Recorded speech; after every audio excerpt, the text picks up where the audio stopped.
morning, everybody. Welcome on in. Today is Saturday, March 30th, 2024. It's episode 401. We've got a great show for you today. Should be a good time. Going to pull, so we're going to be hitting our lats, right? We'll be hitting our lats, our rear delts. We're going to be hitting our traps, and I'm going to be hitting biceps. So a lot of pulling exercise, rows, curls, stuff like that. That's where we're starting. And that's how it's going to be. So just getting started there.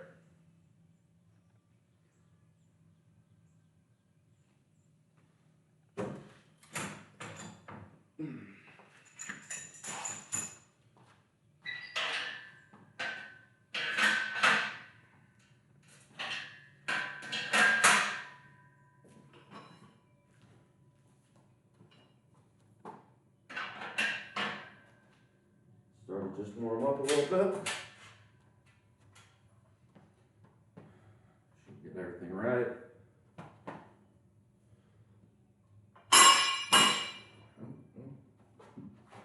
That's why you warm up early. Bench is not well placed here. Move it over this way. That did not feel good on my knee, but take two.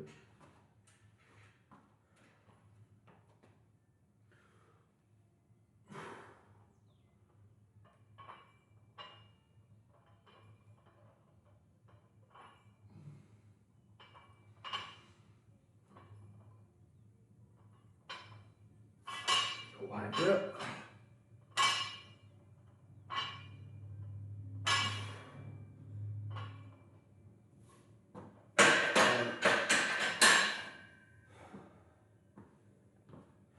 So today, instead of the normal sort of 8 rep range at 175, I'm going to go for 215.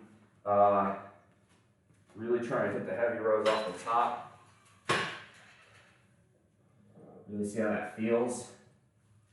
I typically don't do too many heavy rows, but it'd be a good thing to practice a bit. Heavier sets. And then we'll do lighter sets on wide grip rows. So that should be pretty good. So yeah, last time we did rows, we were repping sets of 9 to 10 at 175. So I think 215, I should be around the 6 rep range with no problems. We'll see. I'm going to warm up a bit more. I don't think it's maybe the wisest idea to go from the bar immediately to 215. That's probably not smart. Morning. Hey, yo, ENB ain't been in here in a hot minute. How you doing, brah? Big Red, thanks for the alert. Severus, BD Mikey, welcome on in. The usual. The regular crowd is here. Always love to see it. Hope y'all enjoyed the AMA last night. Definitely, I thought it was a lot of fun. So, hope y'all enjoyed it too. It's a good time. Obviously, you have questions, that don't violate Twitch TOS, you can still ask them here. This is 18 plus, so I think we've got a lot more freedom to say whatever we want to say. But if there's something I think I'd rather not answer on here, very, very easy. I'm surprised, actually. One thing I'm a bit surprised at is the lack of questions I had about my job on the AMA stream last night. I figured I was going to get more, and I did not.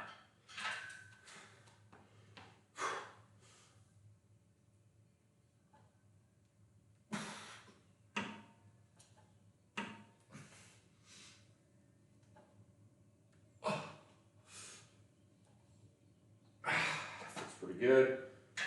Do a million of those. That's a good sign.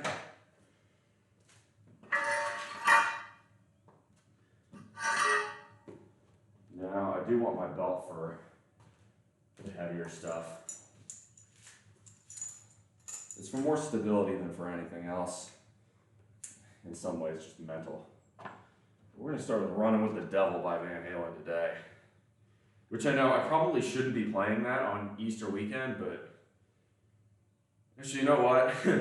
Yeah, I really shouldn't be playing that. I feel like playing The Number of the Beast by Iron Maiden this weekend. I'm just not going to do it. Let's go Street of Dreams by Rainbow instead.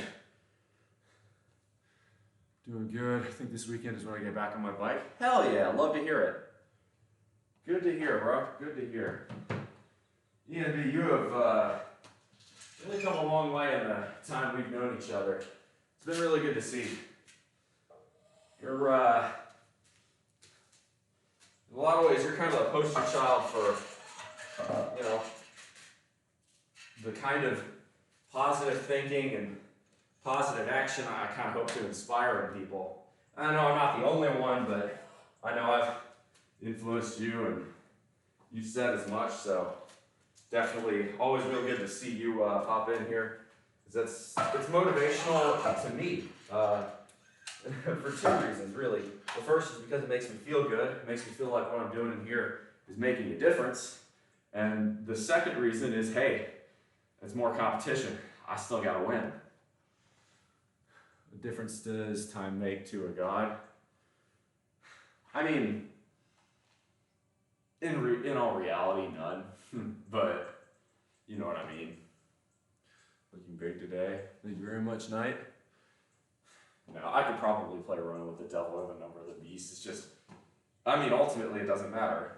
But I don't know. It's just it's more me than anything else. It's just I was like thinking about it, I'm like, this doesn't sit right. I love Running with the Devil. It's a great song. I love The Number of the Beast. Great song. But like, don't know, it just didn't feel right. Jojo, welcome on in. Trying to optimize my diet, introduce more protein in your diet. Well, if you're looking for cheap sources of protein, canned tuna, if you can stomach it. Don't eat too much, obviously, because you could risk too much mercury in your diet. But tuna's a good one. Egg whites, depending on how expensive they are, can be a good one. If you're looking for cheap plant-based sources, go to any Indian store. I know where you live, ENB roughly. You should have access to some Asian or Indian grocery store and go for mung dal beans.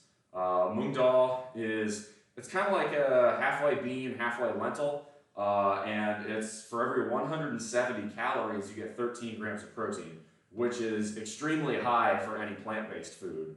I mean, that's better than soy, that's better than regular lentils, it's certainly better than rice. You know, the flavors,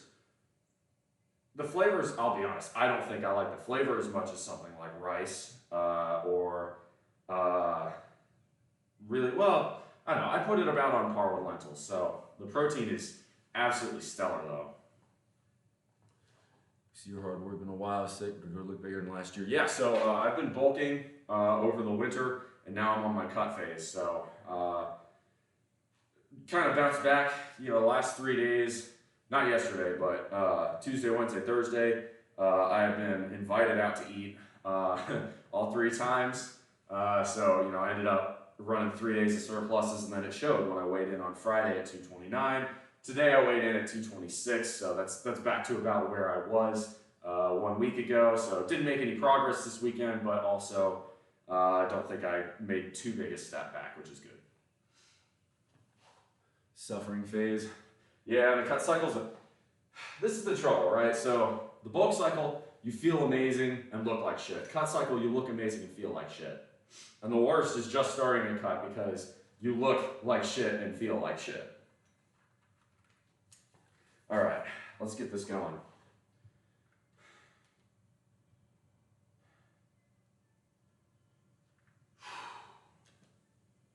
All right. So we're gonna go, this is 215 pounds. I'm gonna go for, I'd like to go for 5 or 6 reps here. Really want to keep form solid. I'd rather get 5 good reps than 8 shitty reps. But, you know, we'll see. So, you know, it's just bent over rows. So, shoulder width apart, knees very slightly bent. One very important cue I found for bent over rows is you need to be looking forward. If you don't, you're much more liable to curve your back, and that's how you get hurt. All right.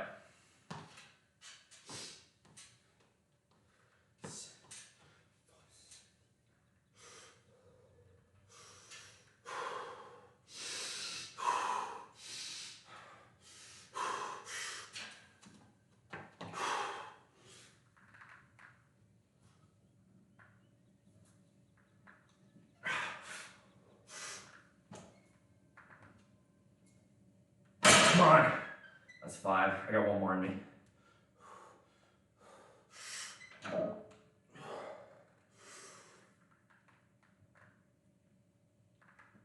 6. I didn't feel bad. Definitely don't think I'm going any heavier. I think I'll do another set of that.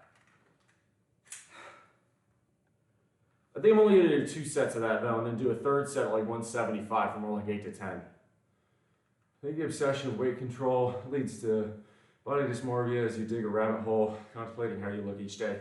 To an extent. That's why you take pictures though, and you view how you looked weeks or months ago, and you can see clear differences. How long am I going to cut for? My plan, I started cutting about 4 or 5 weeks ago, into February. My plan is to continue the cut for 3 sets of 6 weeks apiece with a maintenance break in between. So I think I have 1 more week on the cut at the moment. Then I'm going to take a maintenance break, which will line up nicely with when I'm out in Texas. And then that'll be the first set, and I'm going to try and dial it down to 2,800 calories for the next 6 weeks. Try and get down to upper 210s for body mass. Another maintenance break, and then the third 6 weeks will really just be trying to get to between 210 and 215. So total of 18 weeks with 3 maintenance break weeks in between. So 21 weeks total, which means I'll be done my cut if things go on schedule roughly July. So I'm taking it very slow, right? That's 21 weeks to drop about 15 pounds, a little give or take, 15 to 17 pounds. So it's less than a pound a week, which is pretty slow, which is what you want, especially if you want to maintain muscle mass.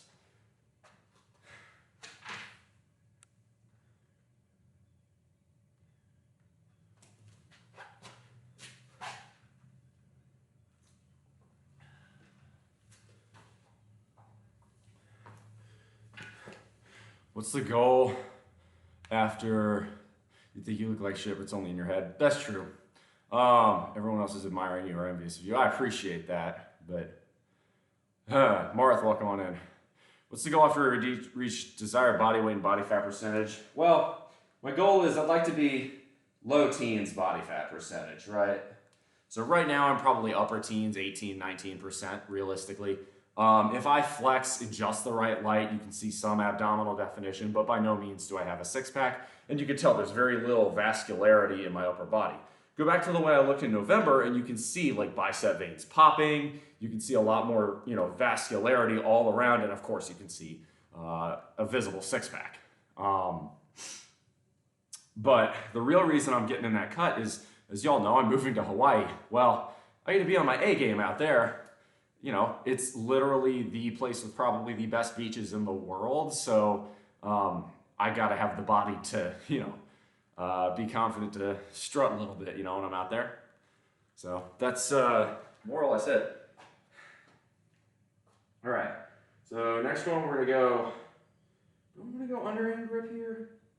Now my grip strength still feels pretty good. I'm gonna do double overhand.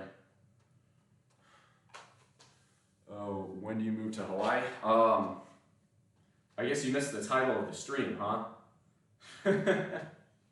Go read the title of the stream. Literally says 3 days until the big move. So April 2nd at like 3:30 in the morning, I'm gone.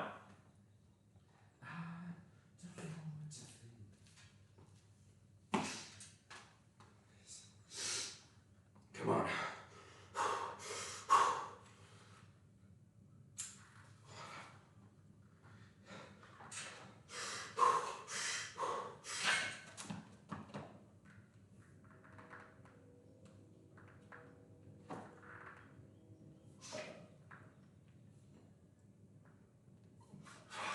Come on, it's 5. Give me another.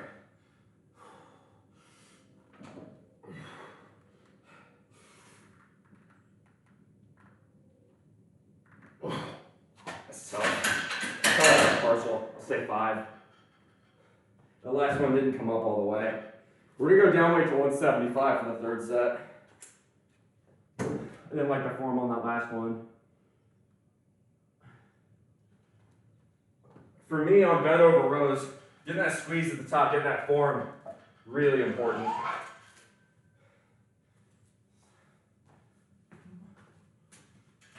And I don't know what to feel. Maybe this fantasy is real. It's what I want it to be, but it's still a mystery. Do you remember me?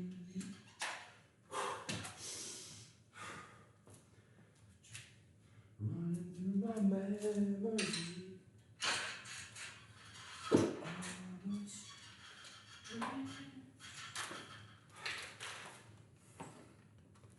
Watching on mobile hides titles. Oh, I gotcha.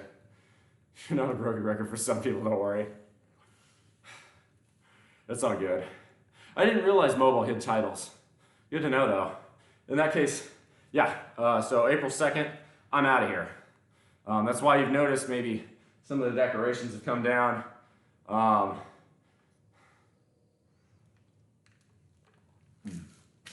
The only flag I got remaining is the one that's staying here. American flag's gone. Tom Wilson flag's gone.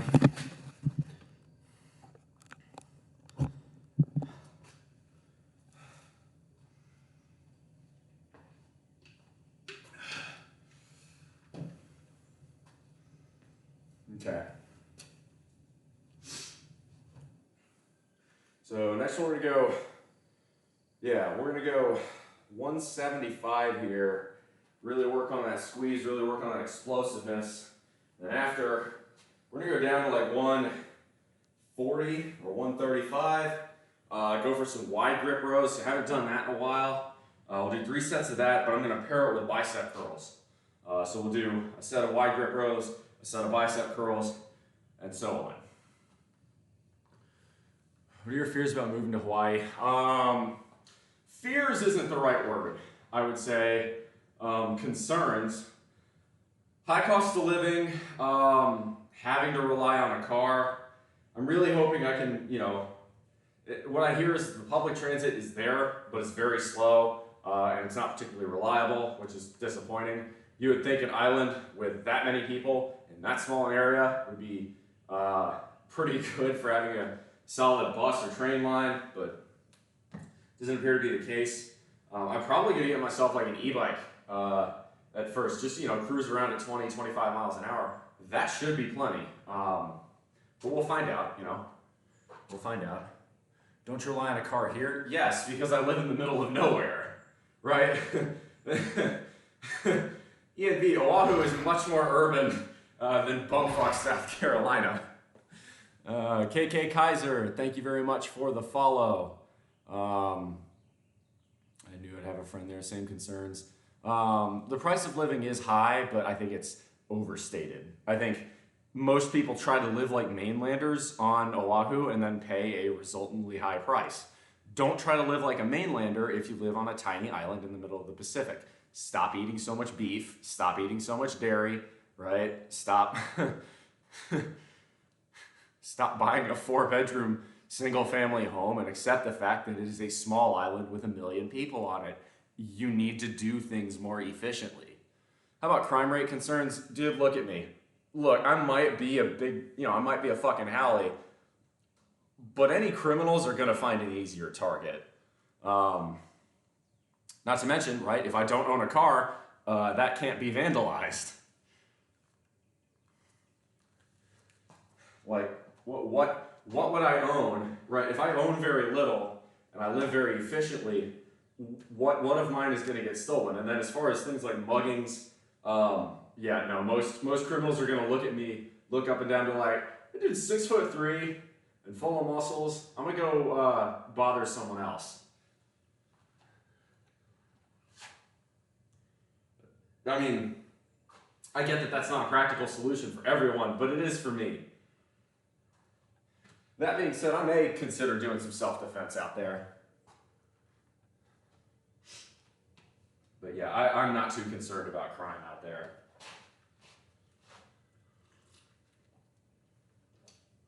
Right, and there are areas of the island that you're supposed to avoid, both in terms of being high crime areas and then being areas where maybe there's a little bit of racism against white people, to put it mildly. And if that's the case, okay, well, I'll just not go there. Come on.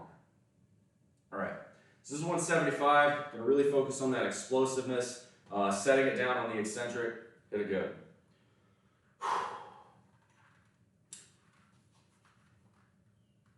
You know what? Feeling like a challenge. Let's do 185. See if I can get 10 at 185. I'd be pretty happy if I do. Here's my finger.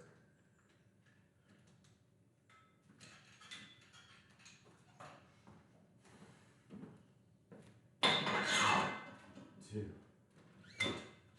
4, 5, 6, 9, 10. Let's go.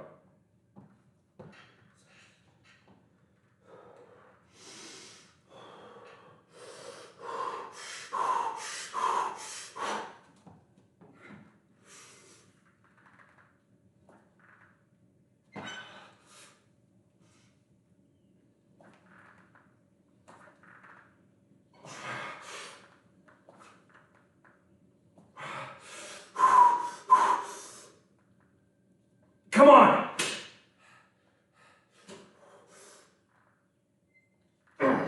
Felt pretty good. I'll call that 10. Woo! Yes, sir.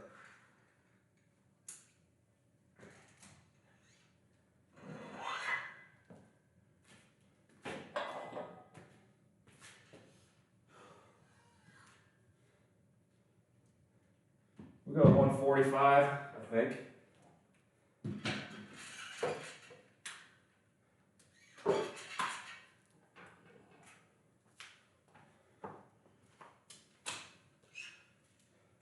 All looked all right on that. Felt all right on that. Solid. Good. Bent over rows.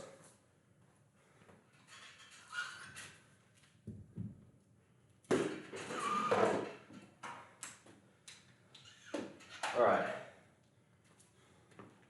Let's do hammer curls next, actually.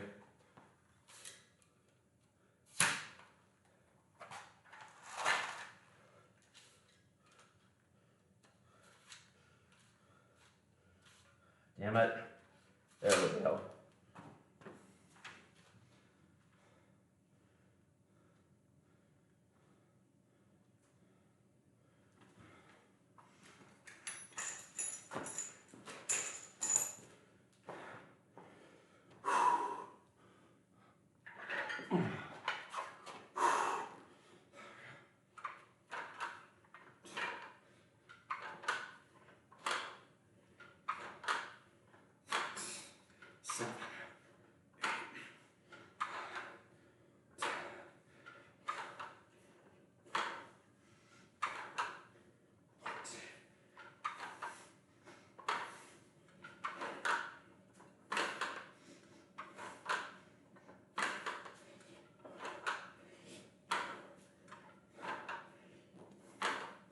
Nice.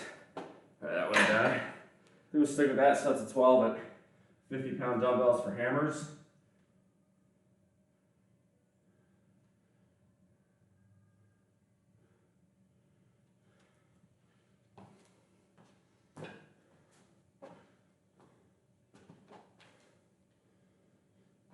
See what chat's saying. Shoulders look good. I appreciate that. Are you open to settle in Hawaii, or is this just temporary? I'm open to it. If Hawaii can keep me. I know that sounds very entitled, but, well, having been born in a military family, I don't think people realize this. I'm 28 years old. This will be my 21st move. Now, some of those moves, I'll grant, were, you know, within the same county, but I was still packing all my shit and moving to a new residence. So, the idea that I'm actually going to ever find a home is not something I'm fully fully in the belief that I could ever commit to. Because I bought a house here under the assumption that I was just gonna, you know, make this my home, and no. Like everywhere else, I got bored and, and I want to leave. Drop on OSRS history, cheeky 13 mil. Hey, let's go crossbow. So long as that small town has a grocery store, you go without a car in bumfuck nowhere. If you work from home, your job's in town. Right, EMB. So, but my job is at a federal nuclear site. Literally the only road to get in is a 55-mile-an-hour road that has a gate, and that gate is only accessible by car. Like if I showed up there on a bicycle, the guards would tell me to turn the fuck around, and rightfully so, because I'd get run over. Okay, so this site was built in 1950, and it shows like the amount of car-centric thinking. In fact, the site that I work at is the first site of the highway cloverleaf, the first highway cloverleaf in the state of South Carolina. That's how car-brained it is. Show up on a scooter. I've been thinking about an e-bike or a moped. Concerns about cyber criminals when you're in Hawaii now that you work for a corporation. I'm not working for a corporation. I'm working for the U.S. Navy. You potentially receive numerous emails if your email and personal information is leaked. That could happen now, and it hasn't. The risk of that in Hawaii is no greater or smaller than it currently is. You know, that's why I don't do a ton of socials, right? Like, if you see stuff of me outside of Twitch, Discord, or YouTube, I didn't put it there. You know, I don't have an Insta, I don't have a Twitter, I don't have a Facebook, and I certainly don't have a TikTok. But that's why. You know, it's a certain amount of OPSEC. I feel as though my current social media presence is probably, if anything, too high. But I think it's within what I would call an acceptable level for my job. All right, we're going wide grip here.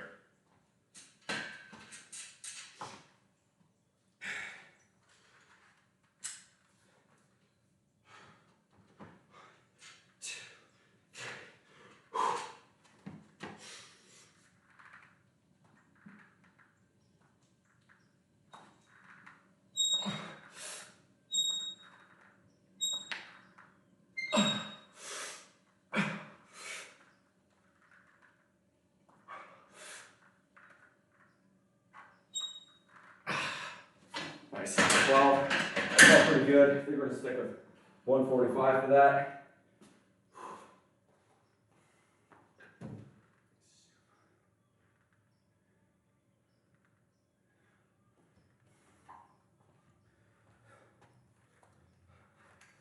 TikTok is literally just Chinese spyware, and it is designed to cause damage to the American public. It's designed to cause brain rot. Like, that's literally how the algorithm works. Go look at the Chinese equivalent and see the difference in content. It's the most low-level thinking crap they can push to the Western world, and inspirational, you know, people, 6-year-olds playing Mozart and shit like that in China. Hell, there are tons of TikTok channels espousing the economy and food security of North Korea. Okay, what more proof do you need that this is state-run propaganda here? Like, it is a social engineering experiment by the communists. So since it's possible, I understand circumstances don't currently make that possible. Oh, absolutely. And I think there are a lot of people who take the easy way out of being car dependent. And I'm going to try my best to go car light or car free in Oahu because I think it's realistically possible. It's not here. That's all I'm saying. Plus, well, we only got that Dollar General market a few weeks ago, so, you know, for the vast majority of the time I've been here, that hasn't been an option. Previous experience in social workplace, how do you get along with coworkers? Well, I've been working as an engineer for the last 7 years of my life, so just fine. I'm known for being I'm known for being effective at my job, but I'm also known for calling out bullshit. Like, you come to me with bullshit, I'm gonna say, hey, yo, that's bullshit. I'll do it. Like, if my boss tells me to do something stupid, I'll say, this is stupid. You'll get it done in a day. Or it's like, this is stupid. I'll get it done for you, but I'm going to acknowledge that it's stupid before I do it. My boss is like, sounds good. Because my boss realizes a lot of it's stupid as well, but it's a sanity check. If I don't do that, I go bonkers. And he recognizes that. I think you got as high on those last couple of reps. Bet. Thanks for the form check there. Good to know. I'll really squeeze it on the top the next time. I appreciate that a lot, actually. Sometimes it's hard to focus and, you know, you get the idea. All right, let's go. Oh, hammer curls. Come a little bit closer this time.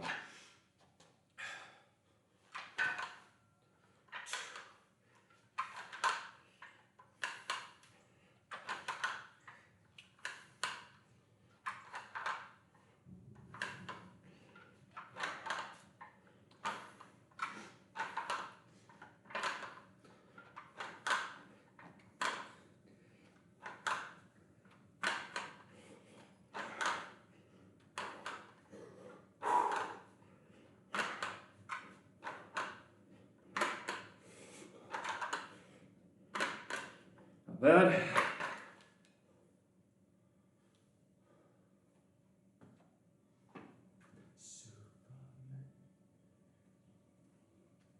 All right, so we're going wide grip again. I may try an underhand, really just to give myself a different perspective, but I still should be able to get 10 to 12 solid reps here. Yeah, if I'm not getting as high squeezing, definitely bring it up, so thank you for that, EMB. A form check's always valuable.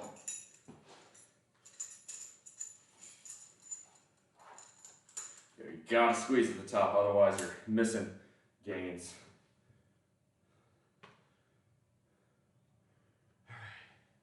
So let's see, we got 2 more sets of wide grip rows, 1 more set of hammer curls. We're gonna move to shrugs, regular curls, upright rows, incline curls. I'll do some lat raises, some single arm rows. Yeah, that should be good shit. Oh, some back flies too. Forgot to throw that in there.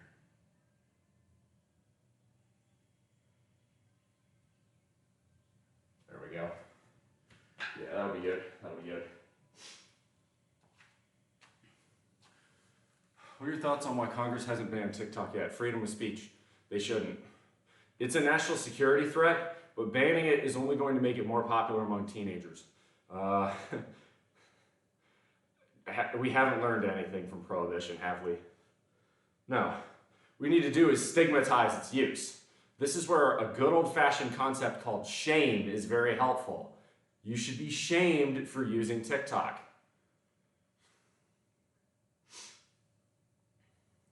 It is mass spyware and it is state influence, but freedom of speech is why it shouldn't be banned. Even if it's brain rot, yes, it's a national security threat, but the way to combat that is by openly stating it's a mass security threat and that it's Chinese spyware and that people shouldn't use it. Not by banning it, because banning it will make it seem cool. Again, just ask anyone in the 1920s how prohibition went. Banning shit doesn't make it go away.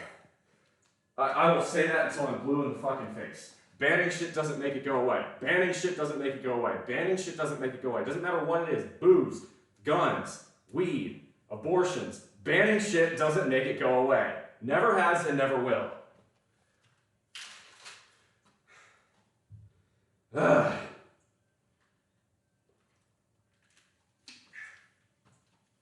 You can ban, I mean, like pornography, right? Banning porn is just going to make people create proxies to get around the ban and find the porn. Don't try to legislate morality or try to tell people what they should do. Not via legislative fiat, anyway. The way to combat TikTok brain is to shame people who have TikTok brain. It's not that fucking hard, right? If you have an attention span of 3 seconds and you're constantly on that dopamine drip and you're just scrolling for hours on end through the TikTok wormhole, you should get shamed for that. Touch fucking grass. Get off of TikTok. Restore your attention span. TikTok is designed to shrink your attention span and take advantage of monkey brain, right? Fucking Chinese spyware, man.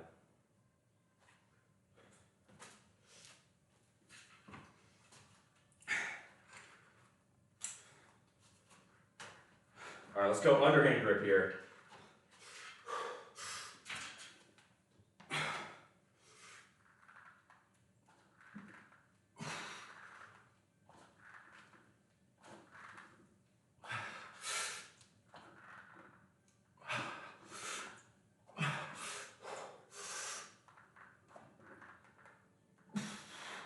Come on, 2 more.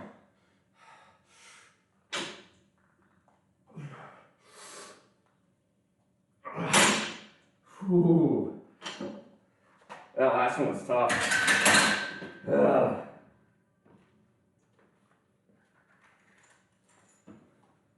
mean, why do people stop smoking? Right? We didn't ban cigarettes in the 60s. We told people how dangerous cigarettes actually were, and smoking rates started falling because we made it shameful. And TikTok is addictive, just like cigarettes are.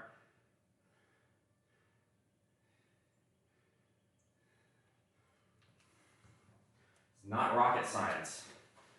Treat TikTok like you treat tobacco. Reject TikTok and well, one's just, okay. One's Chinese spyware and Chinese social engineering. One's Japanese social engineering. Not a bodybuilder, but what's Cut Cycle 1 mean? Have they banned hope they don't ban vapes. If you ban them, it's just going to make them seem more appealing to young people. Banning shit doesn't make it go away. Dios mío. What are your opinion of freedom of speech? Has the USA majority exploited it too extensively nowadays? I don't understand the question, but freedom of speech should be protected at all costs. I did know you were going to say that. Anime belongs in the trash. Based Tyrone. Hey, Fiscal Commando, thank you very much for the raid ski of 3. They banned vapes in Australia a month ago. Yeah, that's authoritarian stupidity right there. The vapes aren't going to go away because of the ban. That's just not how that works. At least in the United States, again. I don't know how it is in other countries, but if you tell Americans they can't do something, that's the first and only thing they will want to do. The 18th Amendment is proof of this. But Cut Cycle 1, okay, so Adaptive Strongman. I'm currently on a cut cycle, right? So I finished my bulk cycle through the winter, which was trying to build muscle, run a calorie surplus. Yeah, a little bit more fat got added on, but I also added muscle. Now I'm trying to do is chisel away the fat while preserving the muscle I have. So let me get a shout out for Fiscal Commando here.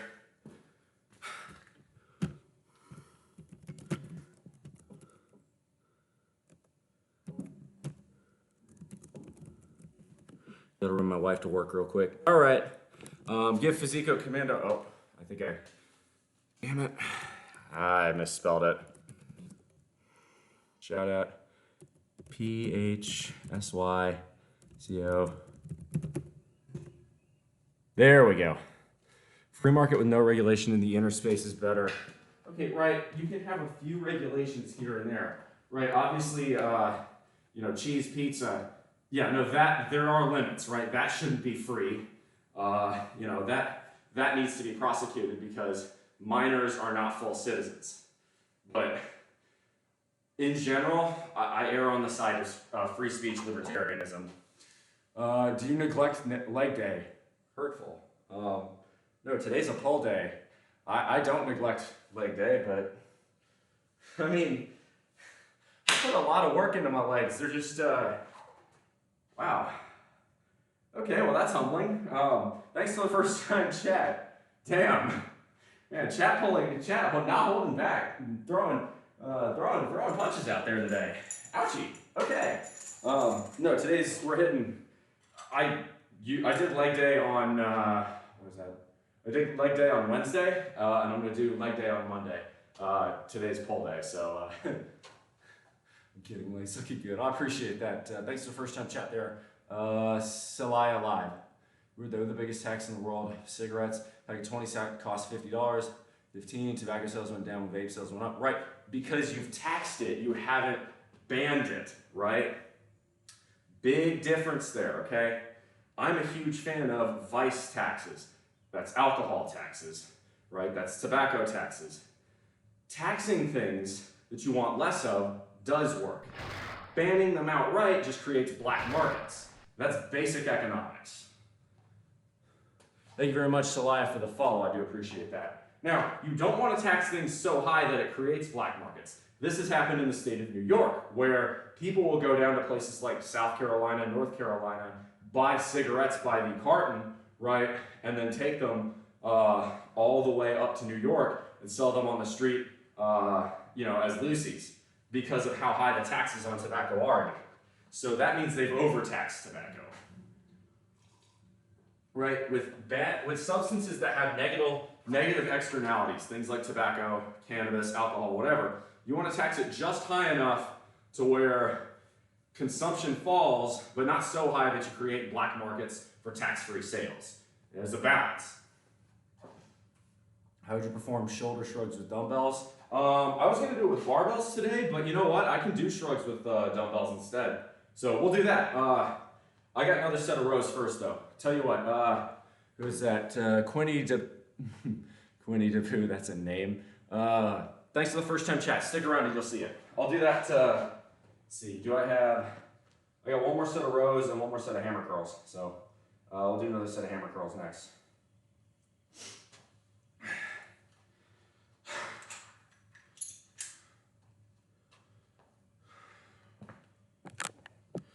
You want to see, libertarians believe no to libertarianism.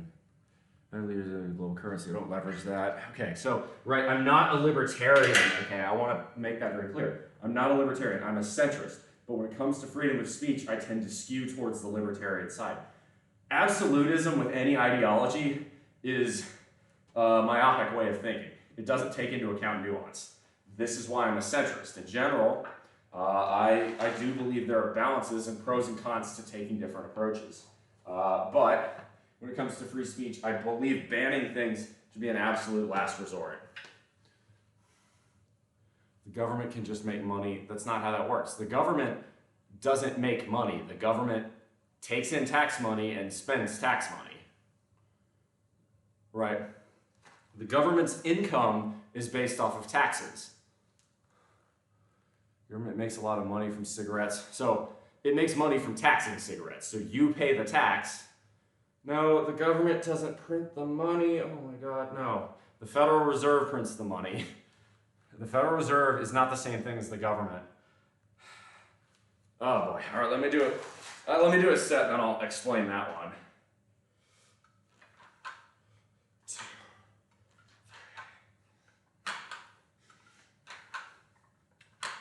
Now, the government does spend recklessly. I will agree with that.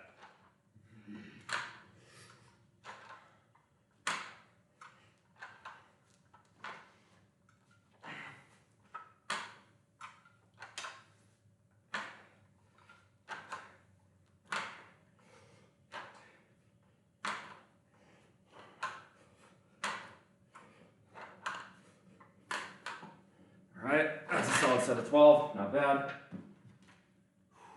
Alright, I got another set of rows, and then we'll talk a little bit more while I transition to the next sets. Yes. Alright. We're going to do shrugs next. I gotta place the dumbbells back in. Alright. Unicorn is only gym bro on Twitch. Zulu, I'm not, actually. I can give you some recommendations if you'd like other cool gym bros. Taxes are not just extortion fees. Can you explain the difference? Okay, so the difference between, no, the Federal Reserve is an independent bank. Now, it does get appointed, leaders of the Federal Reserve do get appointed by the government, but the Federal Reserve is not controlled by the government. Now, why does the Federal Reserve exist? To put it simply, the Federal Reserve is there to monitor the money supply and change it to try and keep inflation low and unemployment low. Typically, these two are diametrically opposed.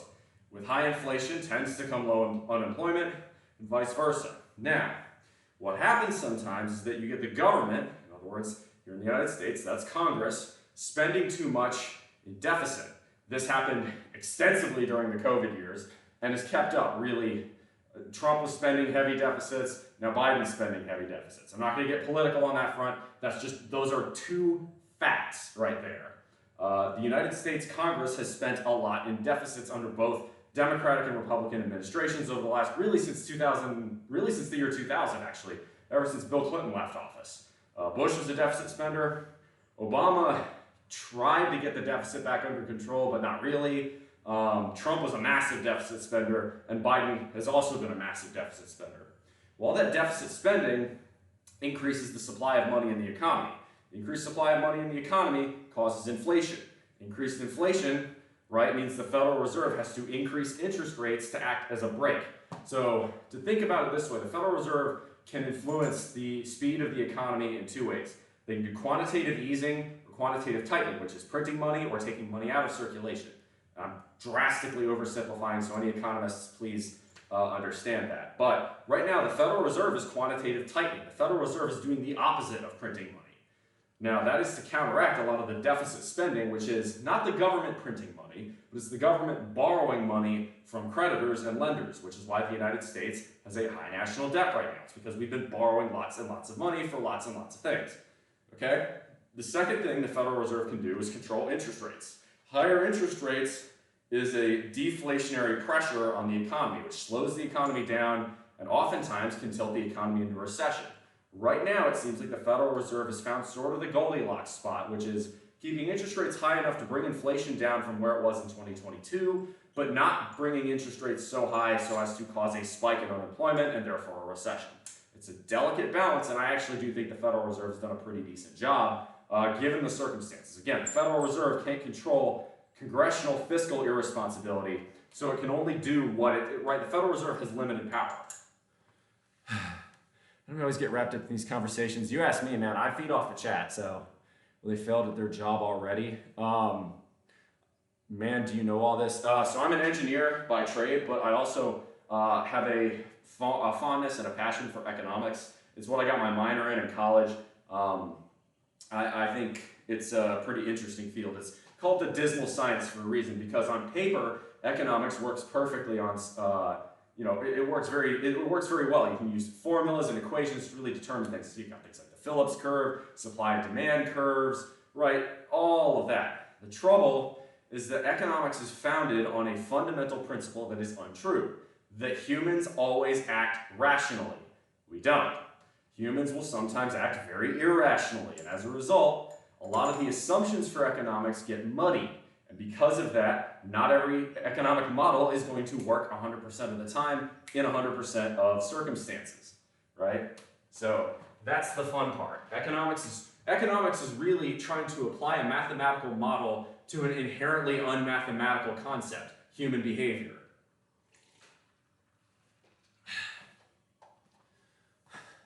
We had two company with near zero interest rates in the first half of the 2010s. Yes and no. I agree that the Federal Reserve kept interest rates too low, but I will blame in particular Donald Trump a little bit for that, because Donald Trump was very vocal about browbeating Jerome Powell to keep rates very low through 2017, 18, and 19, even though the Trump administration threw a lot of high deficit years into the economy, which helped overcook the economy.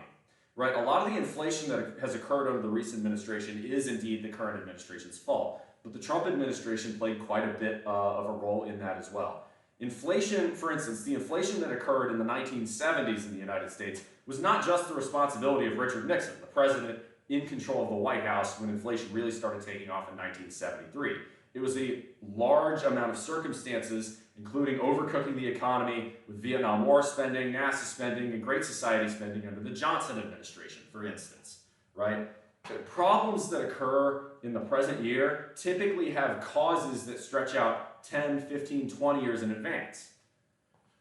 Do you hear what New Zealand has done to ban cigarettes? I don't know and I don't care. Again, banning shit doesn't make it go away. Behavioral economics is cool. Where does money come from? The Federal Reserve. Yes, it comes from the Federal Reserve. Is it backed by anything at this point? Yes. So people say, oh, but it's fiat money. It's just paper money. It's not backed by anything in the same way that it used to be. And that's true. It wasn't. It used to be backed by the gold standard and then the Bretton Woods standard, which is gold silver.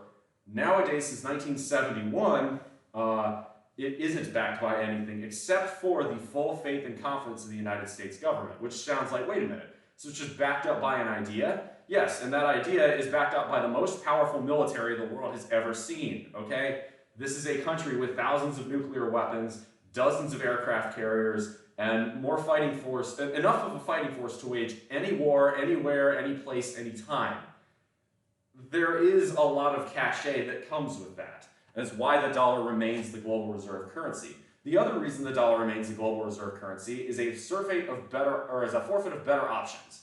Okay? The yuan gets manipulated by the CCP, and the Chinese Communist Party is having massive economic issues at home because of their heavy-handed COVID policy.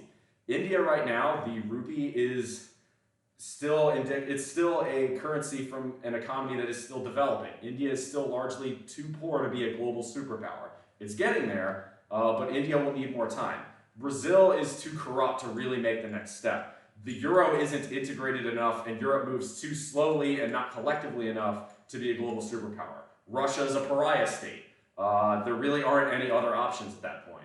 The Swiss franc is very reliable, but Switzerland is a very small country that cannot wield the influence the way the United States can. Australia is similar to Switzerland in that regard. Not to mention the Australian economy is directly tied to the Chinese one at this point. Do you think the US may no longer be the most powerful military in the world at some point in the future? Lol, no. It's going to be the United States for the next century at least. The Chinese military has currently got corruptions where they found water in their rocket fuel for their nuclear weapons, and the hatches, the the doors for their nuclear weapons stations don't work. The Russians have had to continue fighting their war in Ukraine. The Russians have been buying weapons from North Korea. Okay, these are not serious nation states in terms of competing with the US militarily. The Russians in the 70s and the 80s lied about their capabilities. The United States bought the lies and as a result built shit that could beat what the Soviets said they had, and as a result, the Soviets in the 80s and then Russia in the 90s learned just how outgunned they were. The Chinese really don't bother developing anything new themselves. They just steal the United States' ideas and come up with knockoff versions that only work half as well. Dude, you be a tutor or a teacher in his spare time is good. I appreciate that. So, I really do need to keep, let's see. I already typed it out before. Shit. I'm so sorry. I'm trying to keep up with chat. Chat is, you were born before 2009. You can buy cigarettes legally for the rest of your life. 2009 onwards, you're never allowed to buy cigarettes. That's stupid. Someone born in 2009 in a few years is just going to ask someone born in 2008 to buy them cigarettes. Ask anyone, okay, who was born, in the 1980s, was born in the 1960s, how the alcohol age going from 18 to 21 in 1986 worked. Again, stupidity. It just doesn't work. You can't just ban shit and expect it to work. New Zealand might see its smoking rates decline, but tobacco will never go away. The best policy against getting people to smoke cigarettes are reasonable but not excessive taxes and education campaigns. It's why US smoking rates are so much lower than they were in the 60s. We started taxing tobacco heavily, and we started educating people about how bad it was for you. You don't need to ban shit. All right. Last set. I'm dawdling a bit because I'm trying to keep up with conversation. Conversation's great this morning, so thank you all. It's a great problem to have. All right, white group, let's go.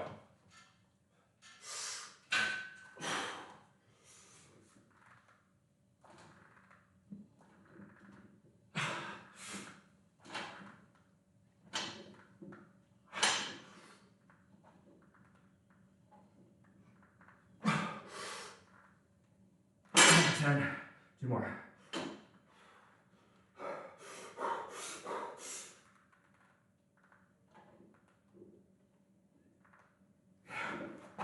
By the way, I want to make sure that I'm clear about this. Just because I believe in something doesn't mean it's the only correct way to solve a problem, or that's the only valid viewpoint. I've changed my opinions in the past based on new information. I would expect any rational thinking person to do the same.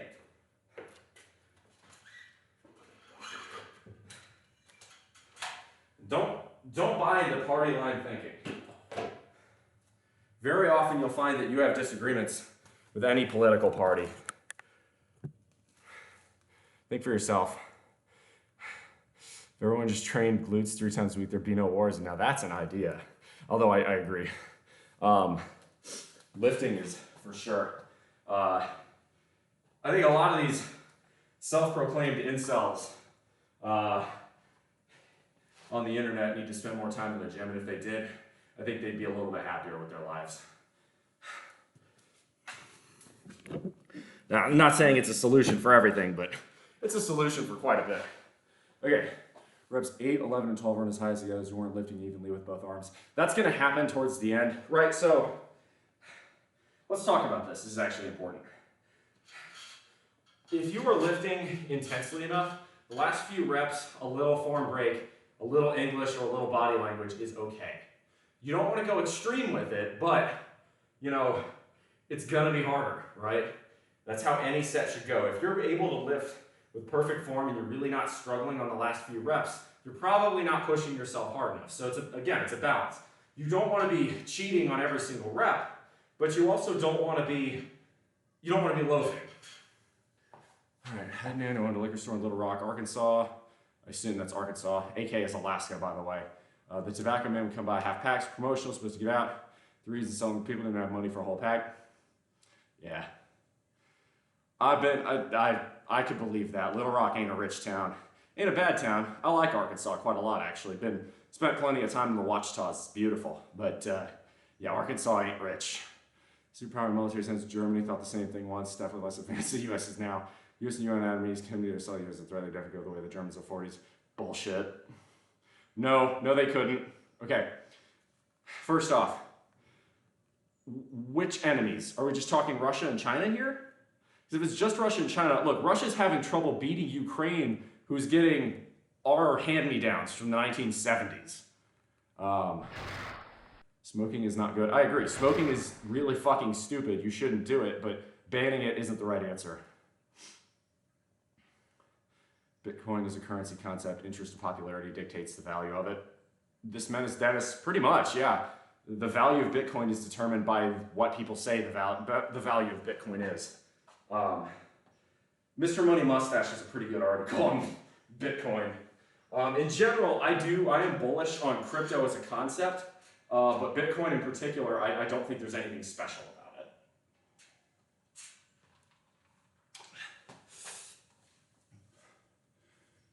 But no, I don't think there's any military that comes close to how superior the United States is.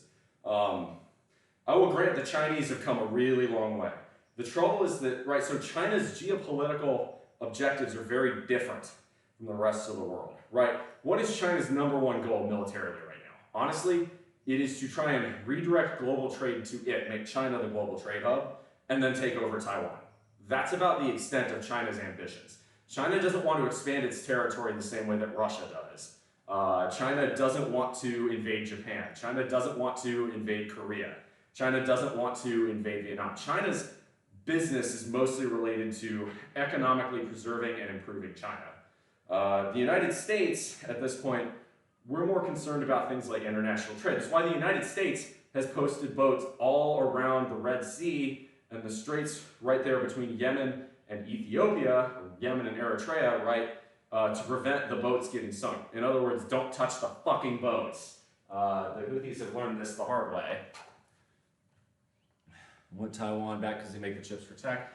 Partially that, also partially because it's a point of pride for the Chinese nation. And I understand that, but I don't think they ever will get it back. If they do, I think most rational Chinese people understand that the cost of getting Taiwan back would not be worth the inevitable bloodshed that would come. Because the amount of violence required to take that island at this point would mean that any of that semiconductor industry would get destroyed in the fighting. which means the Chinese would have won nothing. They would have, it would have been a completely Pyrrhic victory if the Chinese were to do that. How do you feel about the debt crisis and USD potentially losing its reserve currency status? Again, name a better option for the reserve currency of the world. Yes, the United States has a massive deficit spending problem, and it may mean we see higher rates of inflation for longer, but there's no better option right now. All right, so I'm done with rows, so let's move on. Let's see here. Well, we got upright rows and dumbbell shrugs. So let's start there. Trying my best to do everything here. Let's get a little bit more, let's get a little Saxon. So, let me go ahead and put in the weights. So someone was asking about dumbbell shrugs earlier. He said it was for shoulders, but it's really a traps exercise.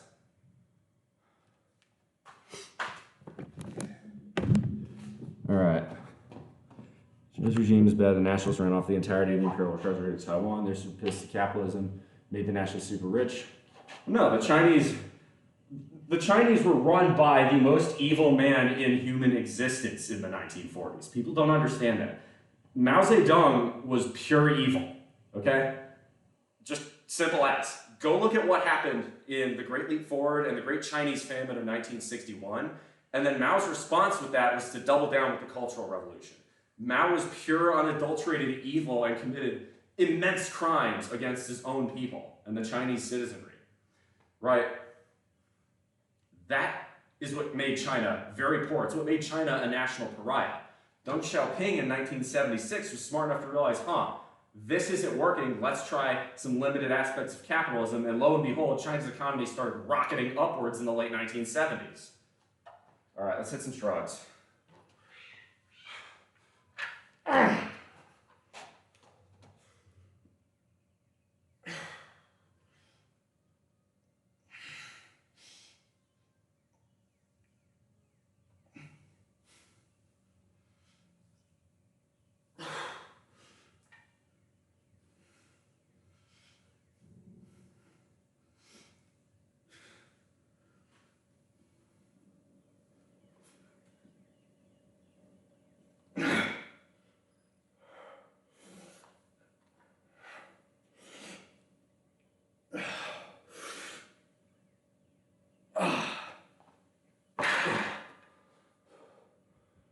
Mao Zedong, Stalin were evil. Yeah, Mao was worse.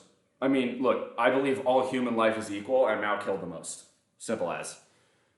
Who do you think is behind the fentanyl crisis? The CCP. Mexican drug cartels to a lesser extent, but mostly the Chinese Communist Party. That's where most of the fentanyl is coming from. The Chinese, right? The Chinese have a history with this. So I get why the Chinese are doing it. So in the 1800s, the Chinese are very astute in terms of knowing their history. In the 1800s, the British cracked open the Chinese market by trying to get its citizenry addicted to opium.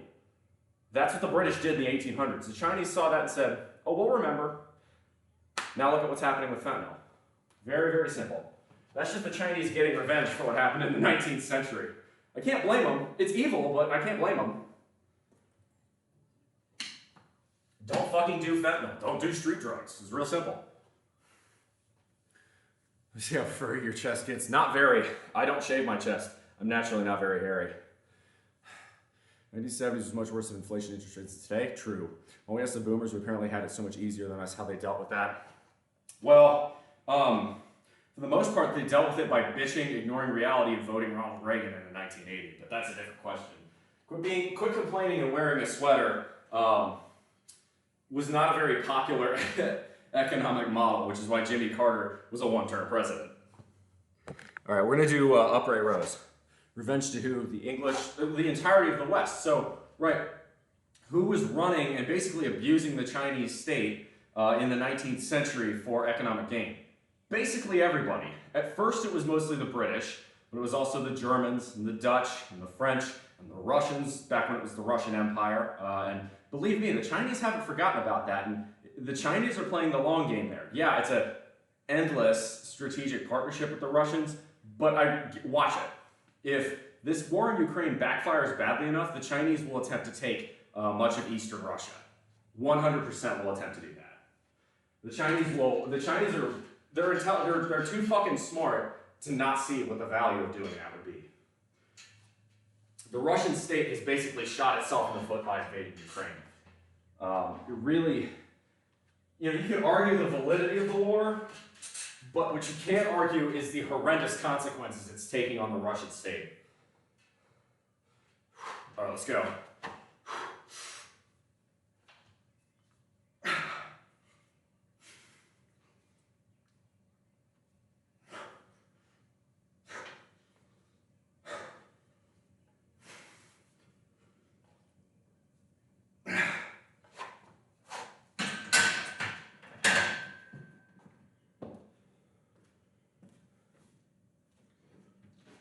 All right.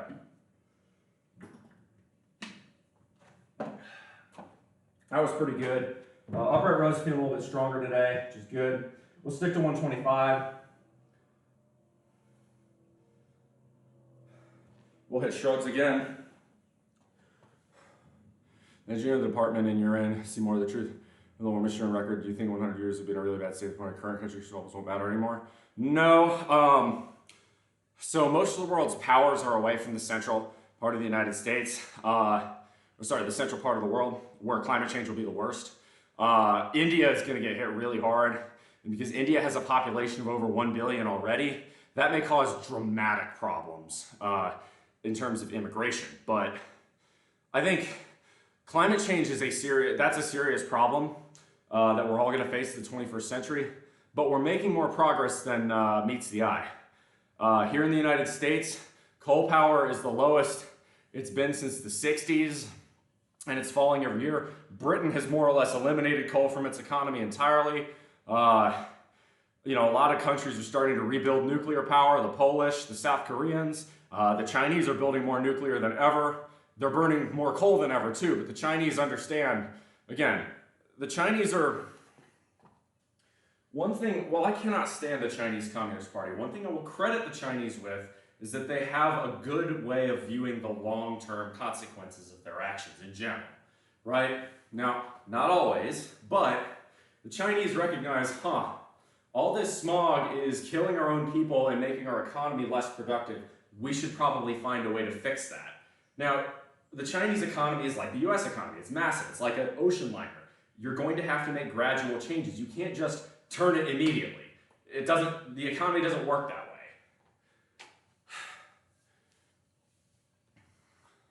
Chinese have historical claim. Ukraine is fucked once Trump gets into power. I don't think so. Again, right, people thought Ukraine was going to have to be resorting to guerrilla warfare within 6 weeks. The vast majority of Ukraine is still under control of Kiev. And the Russian economy is bankrupting itself. Seriously, Russia has never been weaker. Again, this is a country that is having to buy weapons from North Korea to continue their war. You tell me if that's a sign of a healthy and strong state. It's not. Why are my gas prices so high right now? Well, how high are your gas prices? I don't know where you live. They're around $3 a gallon here, which is extremely cheap if you ask me.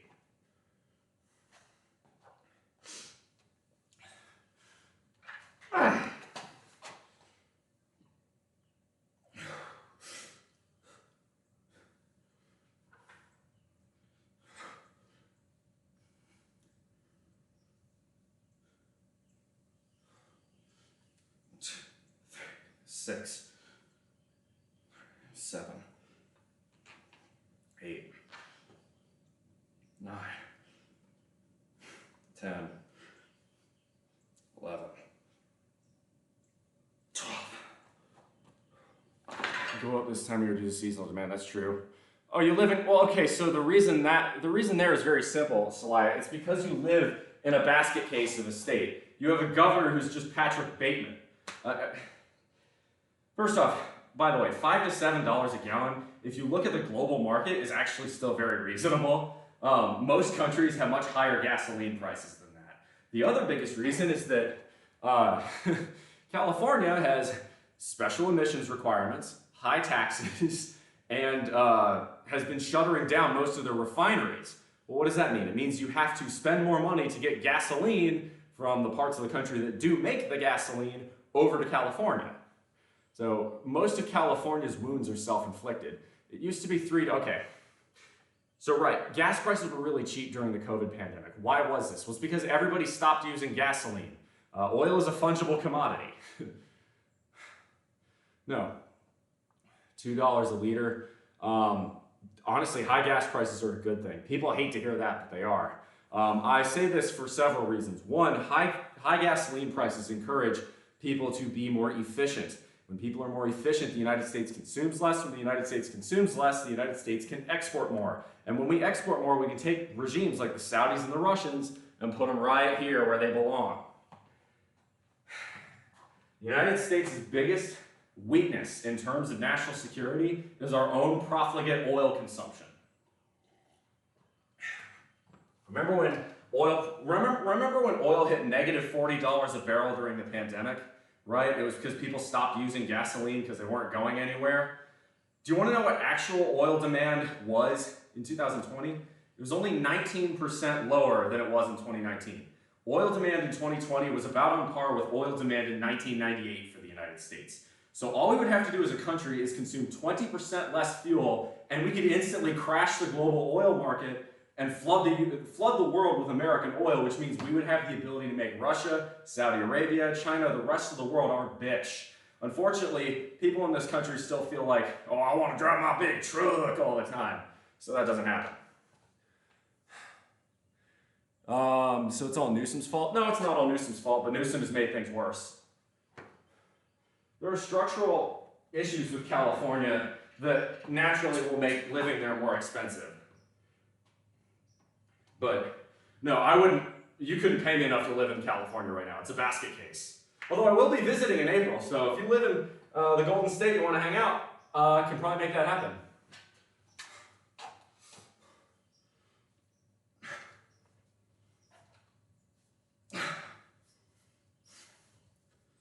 The other part of U.S. oil consumption comes from disinvestment in the rail systems in this country.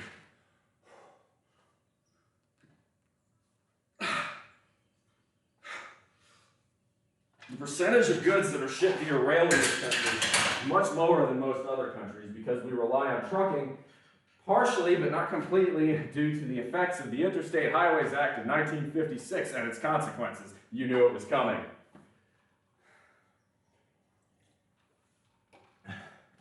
Okay. All right, we got one more set of shrugs, one more set of rows. Then we're going to go with, let's see, lat raises, bicep curls. Shoot, we got a lot of curls left. That's going to be nuts. Top 3 best-selling vehicles are full-size pickup trucks. All the evidence you need to know that gas prices are too low in the United States. Couldn't have said it better myself. And they get 15, 16, 17, 18 miles a gallon. Grew up here and I have a house here, so I just can't leave. Bullshit! I have a house here. I'm leaving for Hawaii in 3 days. That's a lie you're telling yourself because you don't view the cost of leaving as worth the potential benefits of leaving. And that's okay. That is your right to make that decision as a human being, as a rational person. But be honest about why it is. You can leave, you just don't want to.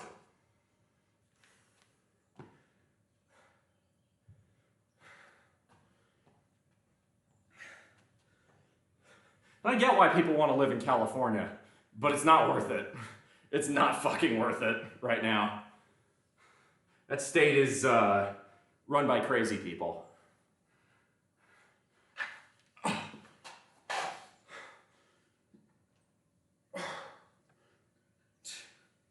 Two,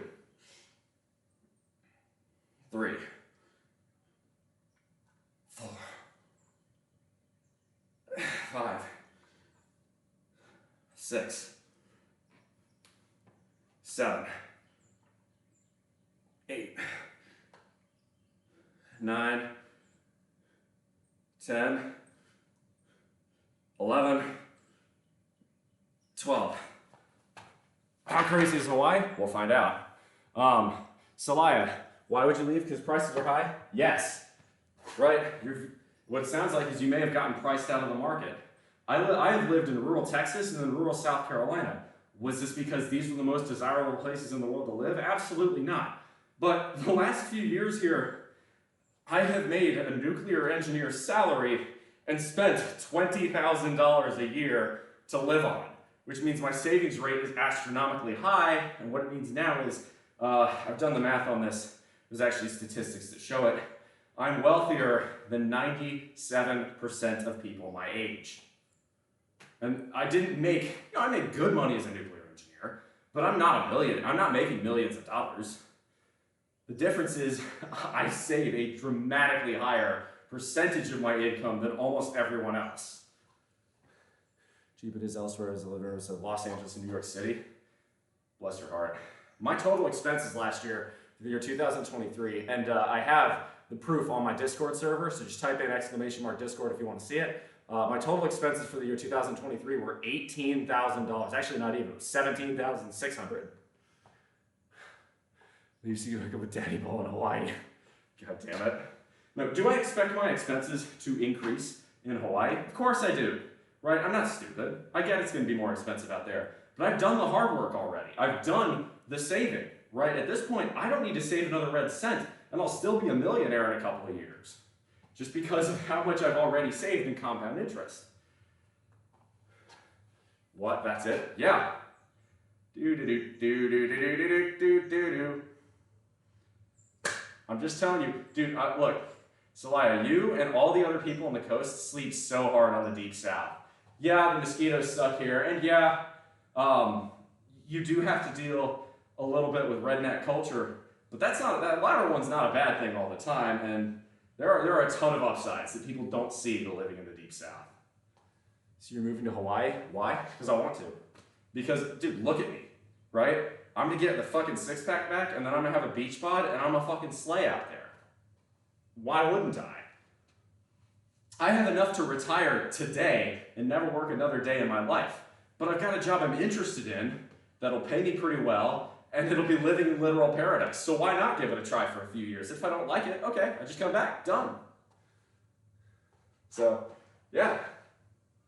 Now, I'm telling you, the move is suck up living in an area that most people kind of, turn their noses at, save shit tons of money in your 20s, and then live like a god for the rest of your days. That's what I'm gonna do. That's basically what I already have done.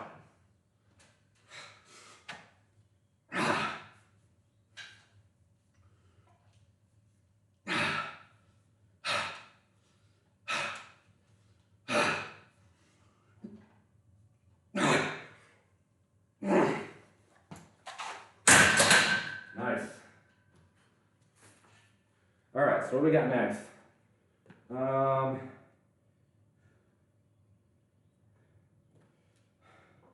that was, all right, so we've got upright rows and shrugs done. Now we got, let's do regular curls next.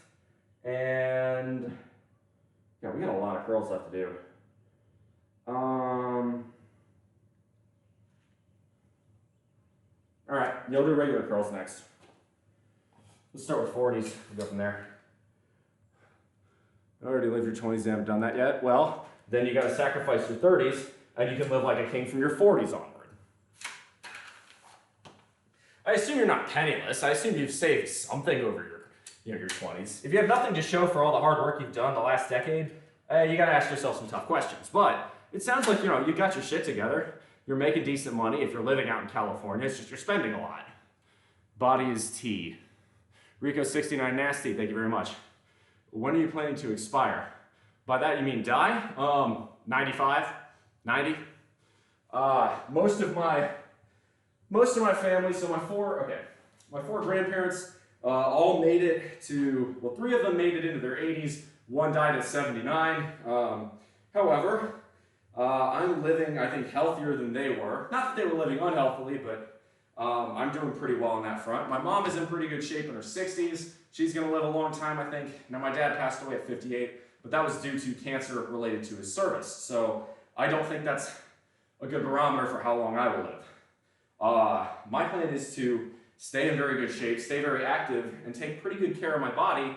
And hopefully by doing so, I should be able to live very healthily into my 80s or 90s, especially as medical advances continue. And obviously I'm gonna be wealthy enough to afford treatment should I need it. I decided it was important to get that. Lived in a crap shack for 3 years ago, save all the money. Cheap house to renovate. Adaptive strongman, I love stories like that. Houses worth 3 times what I paid. Mortgage is low. Paid so little for it. Exactly, dude. My mortgage is under $1,000 a year here, and it's a 15-year loan, and it's at 2.375% interest. So get set your 20s and sacrifice and make the rest of your life easy. Bingo. Yeah, Chicago definitely has some high crime areas, but if you're looking for a big city with all the big city accoutrements that has a lot to do and that's much more affordable than New York or Los Angeles, Chicago isn't a bad option. The same could be said with Philadelphia and Houston. $1,000 a year, why am I living in California? Well, you just ask yourself that question.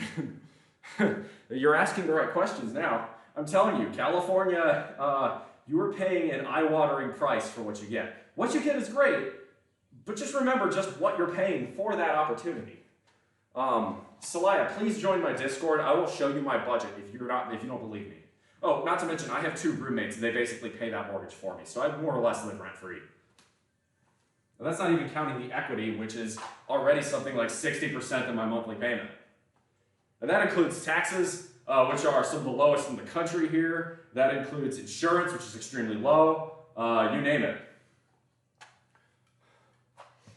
Did your parents have you all late? My dad, let's see. I was born 95, which means my dad was 33 and my mom was 31. Now, if you're gonna move to Texas, just don't move to Austin. Austin's already been infected by too many Californians and it's a shithole now. Honestly, Austin is just, if you took Los Angeles and removed all the things that make Los Angeles a good place to live, that's Austin. Fuck Austin. Austin's a shithole, man. Ugh.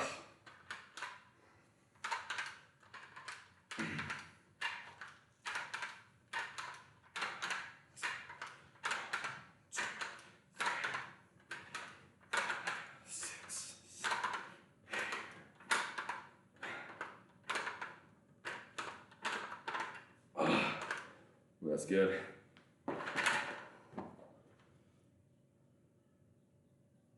We'll stick to 40 dumbbells. That felt pretty good. We'll do some lat raises. Go down to 30s for that. Is Austin worse than LA? Yes.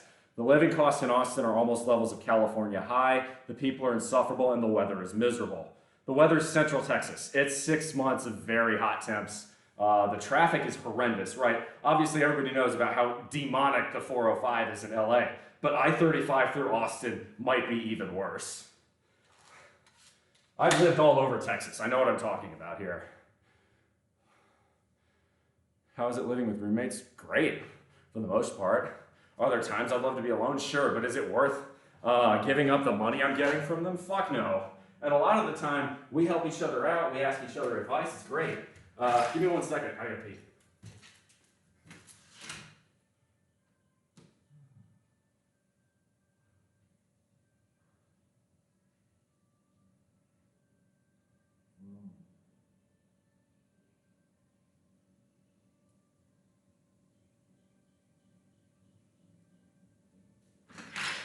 And I think that's something people don't realize, like, fuck yeah, roommates are a great thing to have. You just have to be wise about who you choose as a roommate. But like, my roommates are fucking great. I mean, y'all see them on my streams all the time. I-35 is bad sometimes here in Dallas. Yo, Zulu. Okay, so actually, before we go any further, I guess I need to tell some of you, it seems like we've got a lot of new people in stream today, which I love, but that means y'all don't know what my itinerary is. So, I'm gonna go ahead and run through that. So listen up closely, okay, if you live anywhere in the southern part of the United States, because you may have a chance to hang out, maybe live together or something. All right?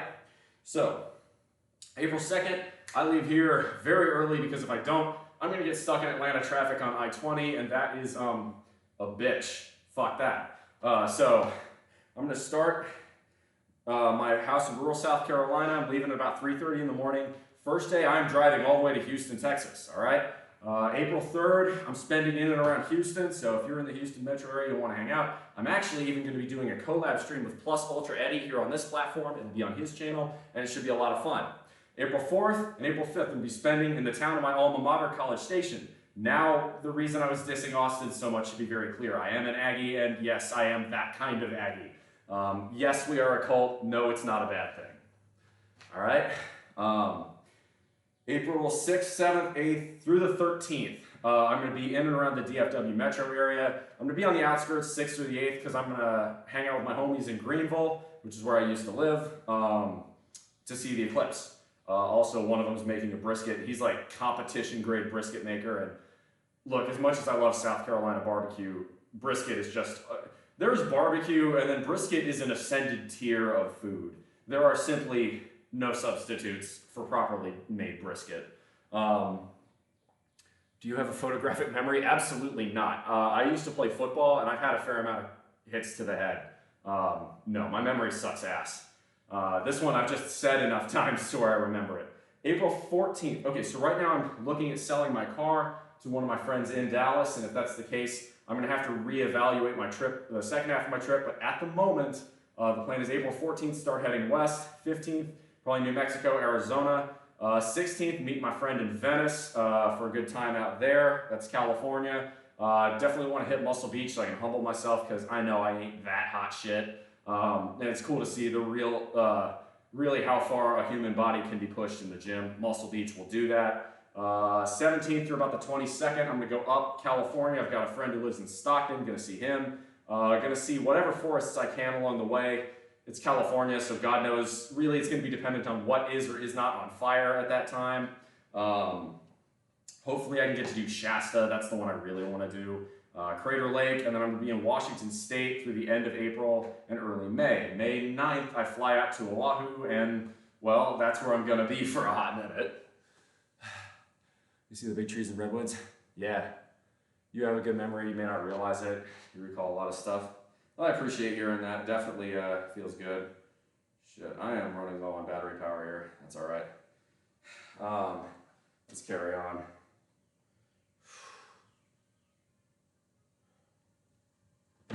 All right, so what do we got next? Lat raises. Right. Not lat raises, sorry. Well, yeah, lat raises. So you do these bent over. All right. So the idea here, I'm gonna try and bend over enough to where you can actually see my back. To do that, I need to tilt the camera down just a touch. I'm gonna try and do this to where y'all can see the contraction of the muscles. This is not a heavyweight exercise, it's meant for hypertrophy. All right, let's go.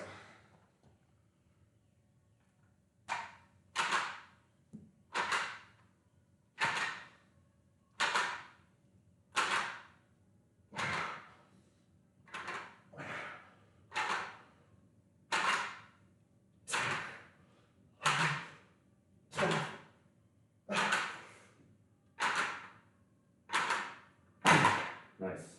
All right, let's do some pills. But yeah, California is a beautiful place to visit. I wouldn't want to live there. It's too expensive. I know the irony of that as I'm saying I'm moving to Hawaii, but still. It's your intrusive lost thoughts when y'all. Hell yeah, Menace. Come back and fall for the Renfest. I don't know what the Renfest is. Howdy, Georgie. Do some Discord calls. Oh, absolutely. You're gonna spend a lot of time on the Discord. No, I'm moving in 3 days, y'all. April 2nd is when I'm moving out of here, and it's at like 3 in the morning is when I'm starting. I'm gonna basically be chilling in my car all day on April 2nd. So I'll probably spend a fair amount of time in the Discord hanging out. Ren Festival in Houston. When is it? Form is on point though? Hell yeah, thank you. All right, let's hit some curls.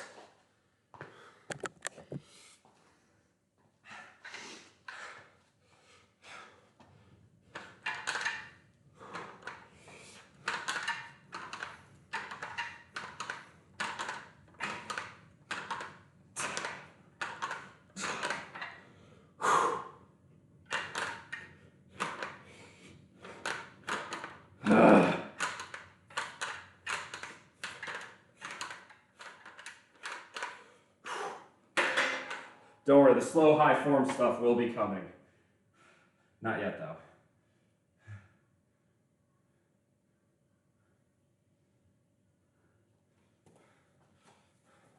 Just leaving the gym equipment, that's correct. One of my roommates wants to buy this house and is just saving enough for a down payment. So he's gonna pay me rent and we're just gonna lump this into the sale price. Very easy. No realtor's fees, no, none of that bullshit. Just a direct sale. Saves him money, saves me money. It's a win-win. Did I mention I was pretty good at the whole saving money thing? I mean, for those of you who are new and don't know, that financial independence clock is just a formality at this point. I could retire tomorrow if I wanted to and never work another day in my life.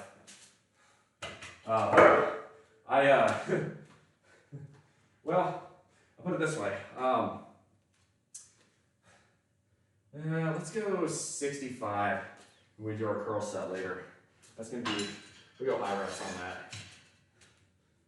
that. 70. But, no, for those of you who don't know, like, ever since college, I've been saving north of 2/3 of my income. Here, I think last year I saved something like 82, 83% of my income. Right? If I spent around 17,000, and if I saved 80% of my income, you can roughly figure out how much I saved.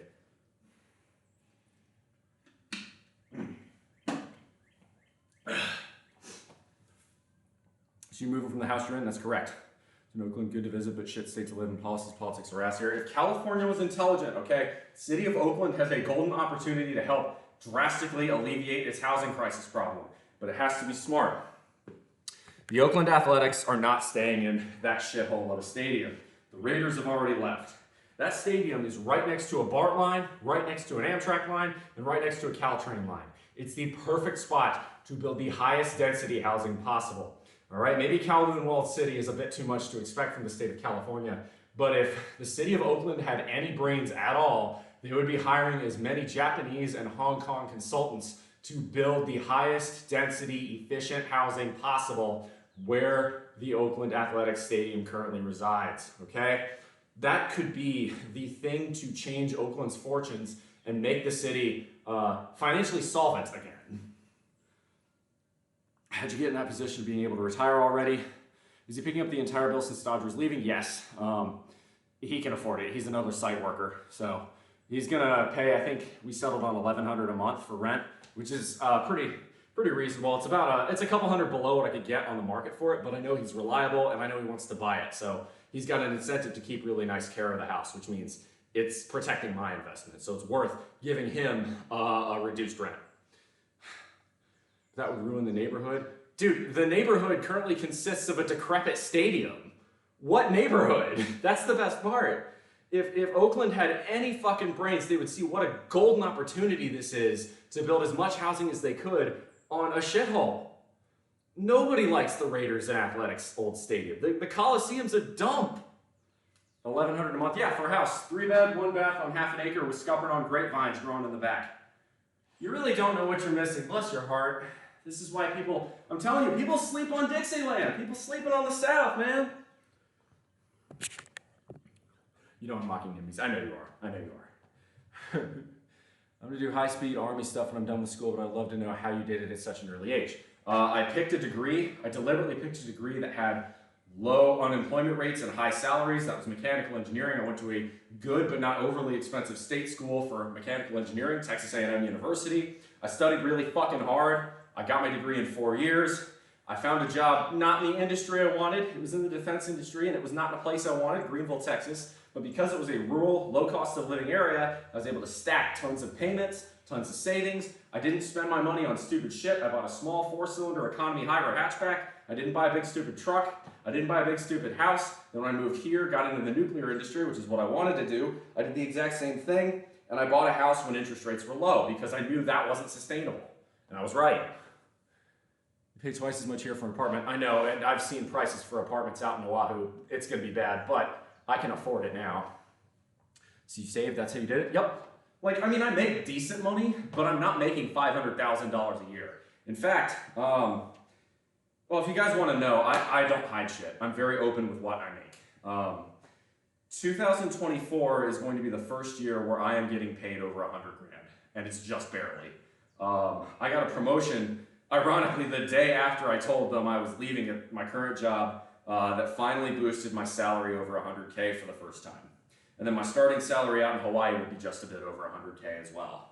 So, you know, it's good. It's definitely, you know, for a guy my age, it's very good, but that's pretty normal for an engineer's salary. It's nothing insane. And in California, 100K ain't shit, which I'm sure you know already.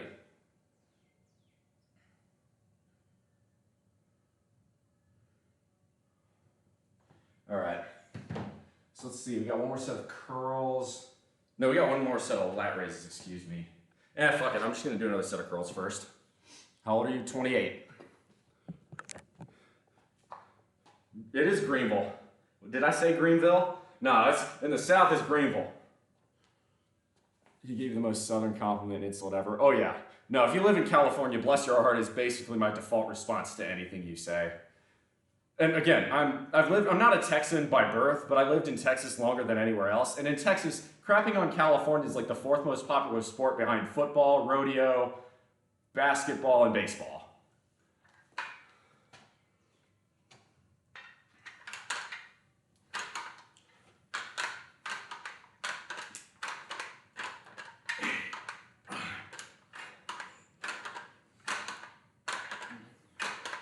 I did it via saving and financial discipline. No fucking magic. My stock returns have been mid, like nothing crazy.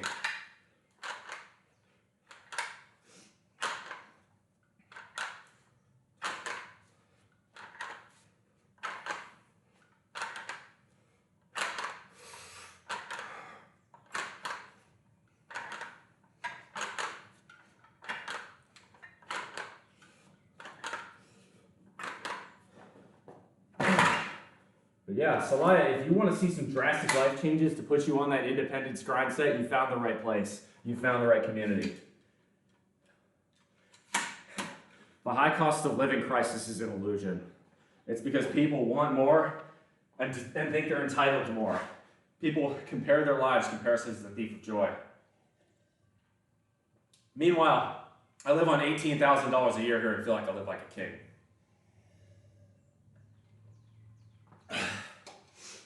That's almost at the federal poverty line for South Carolina. And again, look at me. Am I eating badly? Absolutely not. I have my own house, for God's sake. I have a wonderful car. I can go to the grocery store and buy whatever the fuck I want.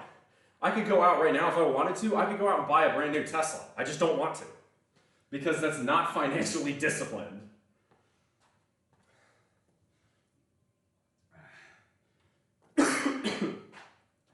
Caught him in the sun. You lack discipline. Rural living isn't easy though. I mean, it's not ideal sometimes, but there are a lot of benefits people sleep on. All right. Little house on the prairie, yeah. But, Mikey, ask yourself, you go out for those walks and look around, there are some benefits, aren't there? You go and walk with your cats, you know, all that jazz. All right, whew. Here we go. Second set. We're gonna go 45-degree angle instead of fully bent over here.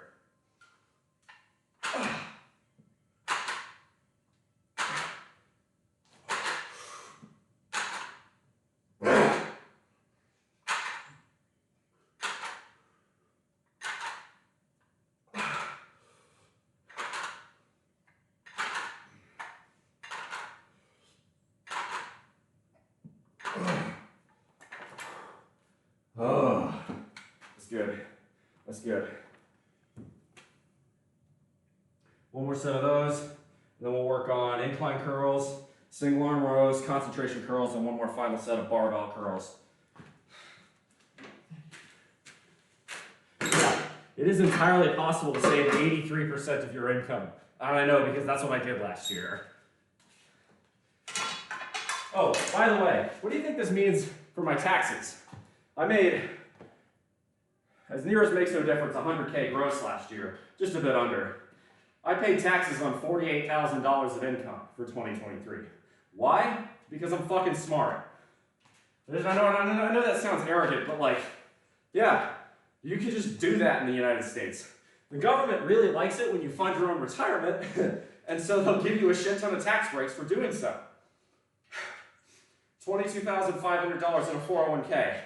$6,000 in an IRA. $3,600 in an HSA. All of a sudden, I just shielded half my income from taxes. I think overall,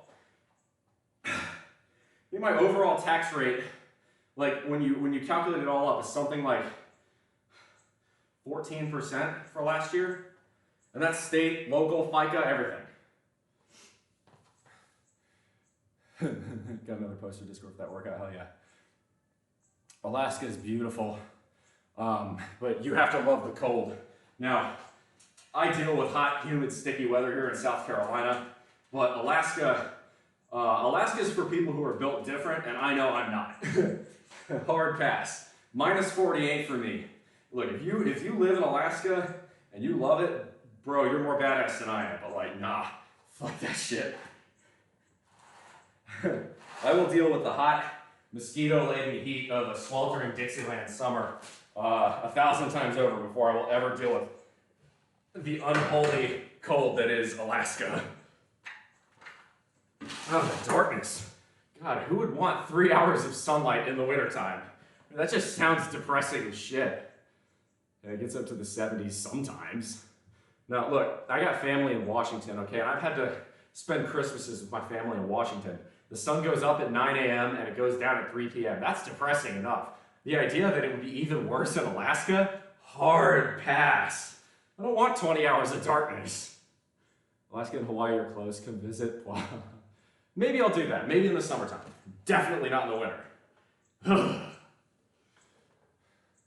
Look, as someone, again, as I would call myself a Texan, as a Texan, there is really only one thing that scares a Texan, and that's Alaska, because it's even bigger than Texas. Texans don't like things that are bigger than them. And Alaska is as brutally cold as Texas is brutally hot. And again, Texans don't like that. Texans are scared of really cold shit and really big shit. And that's what Alaska is, really cold and really big. Would Alaska in a heartbeat or run hot anyways? I do run hot, but I prefer the hot weather. Maybe it's just because I've lived for so long in the deep south that I'm used to it. But if there are any other Texans in chat, tell me I'm wrong. Come on. Like, real talk, deep down. Like, Texans, we ain't scared of shit, but even we know not to fuck with Alaska. Come on, I'm born and raised in Texas. All right, let's hit another set here. This is going to be incline curls. Oh no, this is only at 30 pounds. That one. Oh, get in there. Thank you. So these are going to be incline curls. So actually, let me talk a little bit about this. Why would one do curls on an incline bench press? Well, the answer is that, right, if you are, let's say you're seated upright or you're standing, right? This is going to be the range of motion, right? With a regular curl. And if you're inclined, you're starting back here. So you're getting a lot more of a stretch as long as you're controlling your shoulder and you're not swinging, as long as you're not doing this, right? If you control it just with your elbow, you're getting a slightly larger range of motion, really working that stretch on the eccentric. Better still is what I do, is where if you cant your elbows and wrists out a bit, and you almost do a curl sort of at like a 45-degree angle, you feel it even more. Really kind of get them sideways. It works a different head of your bicep. I'm a huge, huge fan of it. He's right, because everybody here loses their fucking mind when it gets cold. Everybody in the South is like that. In that way, Texas is part of the South. Texas is southern, but Texas is not the deep South.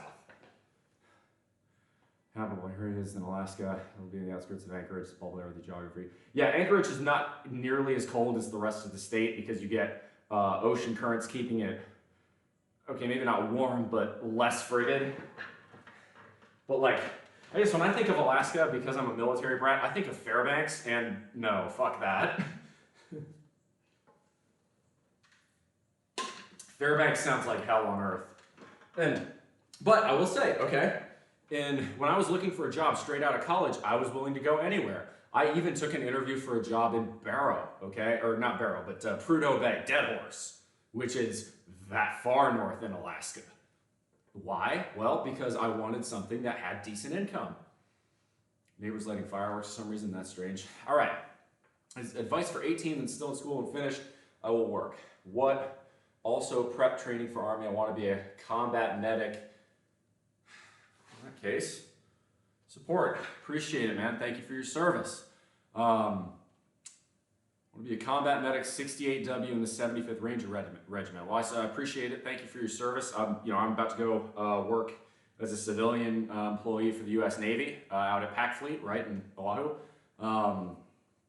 But if you choose the service, it's an honorable route. I would say if you decide you want to go the medical route, it's a good way to get, the Uncle Sam, you work as a combat medic. If you want to go and get your, degree to become an actual doctor in the civilian life after you're done in the Army or anywhere in the U.S. service, in the military, the GI Bill will help pay for that. And with medical school, I mean, that's a huge, huge deal. So definitely a big deal. Easter fireworks, perhaps. Yeah, that might be it.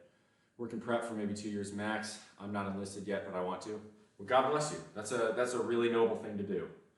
Always have a lot of respect, right? I grew up in a military household. I know what it means to sacrifice. I know what it means to serve. My father served 29 years in the United States military. He's buried in Arlington right now. My grandfather served in the United States Army. He was West Point, class of 1947. I've got cousins in Army, Navy, Air Force, Marines.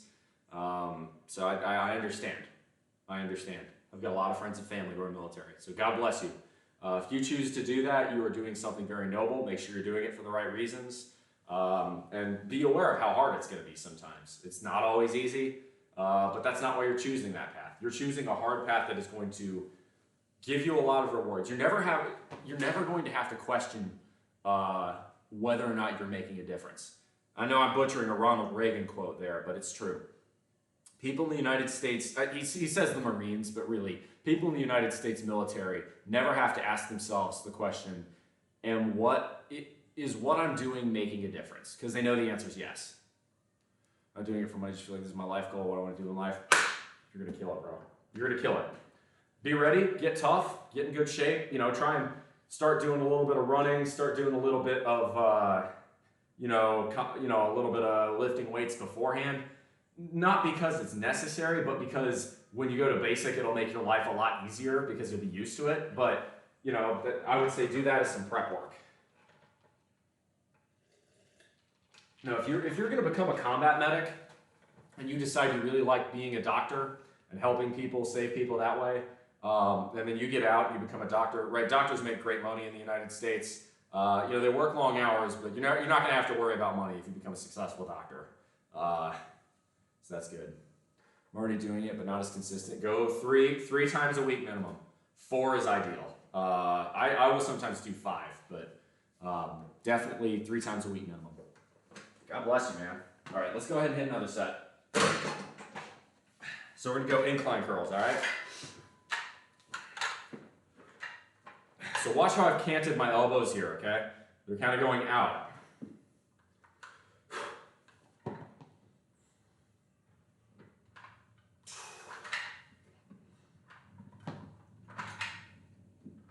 Keep it controlled, nice and slow.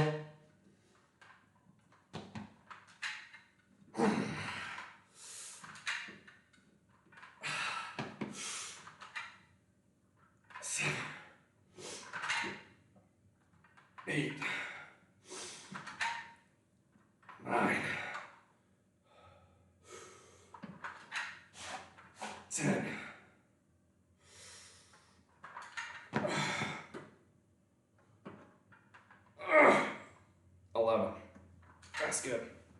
We'll go with 11. We'll try a 12 rep next. I probably had 2 reps left in reserve there. That wasn't too bad. All right, we'll do one more set of lat raises because we still have that.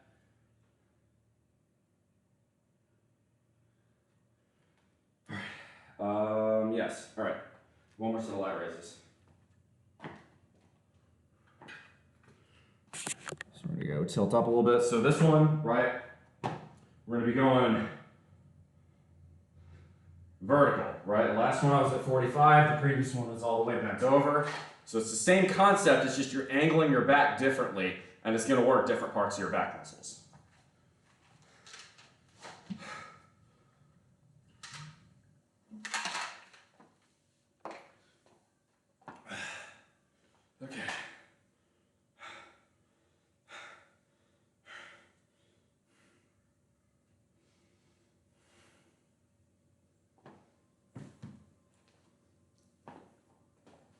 It's been a really good conversation today. I've been enjoying the conversation, the talk. That's too heavy.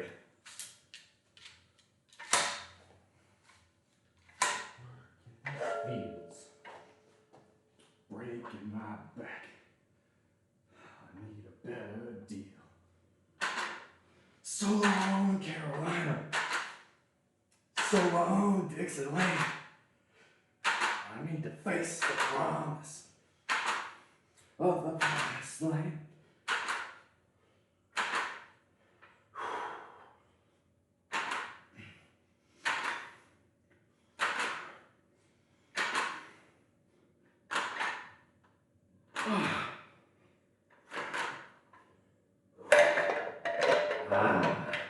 Nice. So, but yeah, I gave you all the itinerary. More details are on the Discord, but if you want to meet up with me, you will have the opportunity. Oh, damn down. I need the city lights. So long, Allegheny. I need to face the promised land.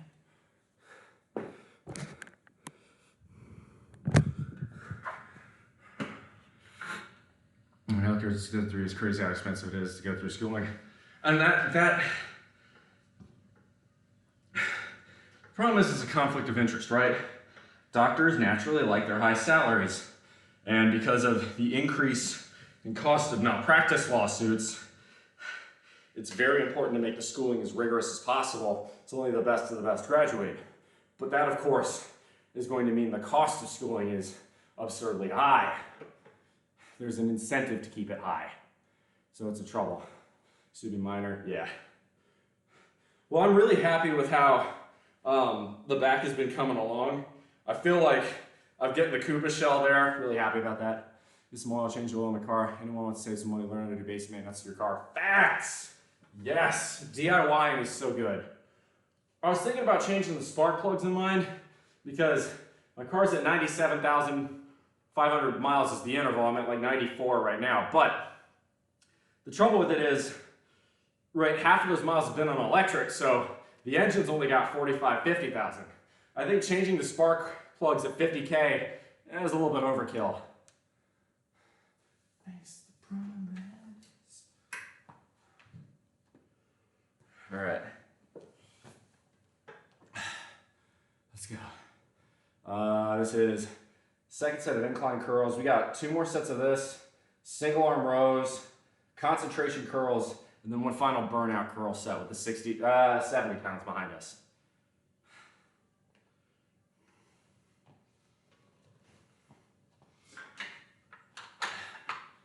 Morning, Will.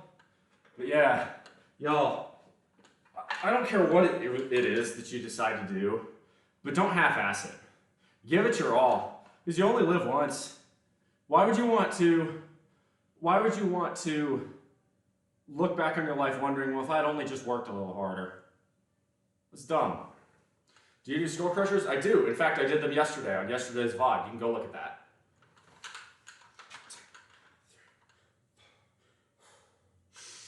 Here we go.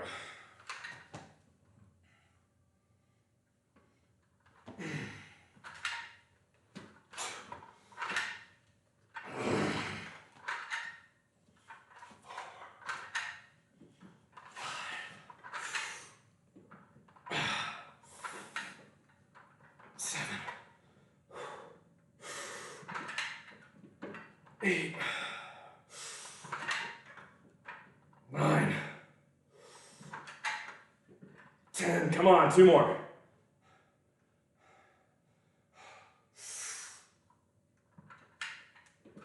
Oh yeah, come on, 1 more.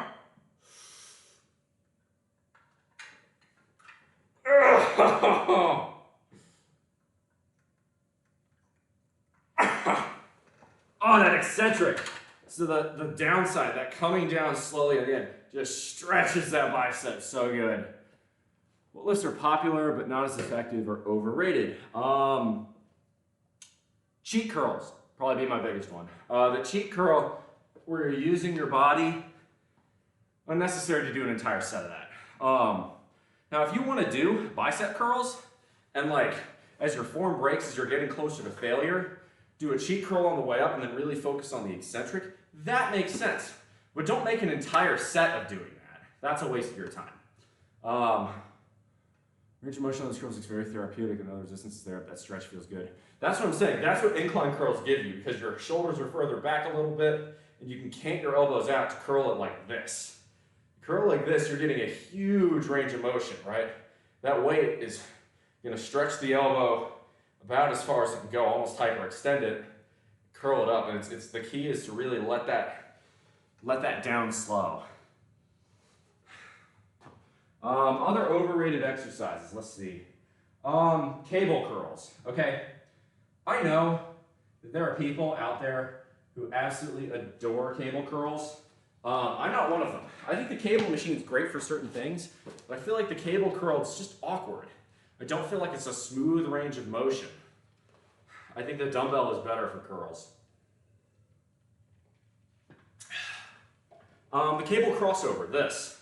I think it's not very effective. Cable rows, I don't think are as effective. I think you're better off with a chest supported row or with a barbell row. Other ones I think are somewhat ineffective.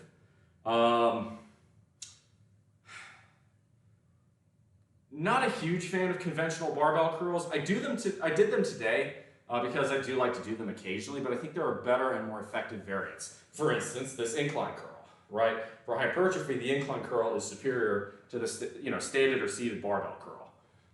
Not to say that the barbell curl is a bad, or the, not barbell, dumbbell curl. Not to say the dumbbell curl is a bad exercise, but that I think there are better variants. Maybe your arms are too long. No, they're not. I'm pretty close to square. I'm 6'3". My wingspan I think is 74 or 75 inches, which is almost perfectly square. But those are some long arms. Shit, 6'10" wingspan on a 6'4" streamer. That dude's big. That dude's got some big. I hope he played basketball as a kid. Technically a beginner lifter, so you just want a second opinion. No, that's good. Other lifts that are popular but not as effective or overrated. Really, most lifts are pretty good. The other one I think in general, this is an in general thing. I think hammer strength and machine workouts are inferior to barbell and dumbbell workouts. For hypertrophy, I think cables are terrific.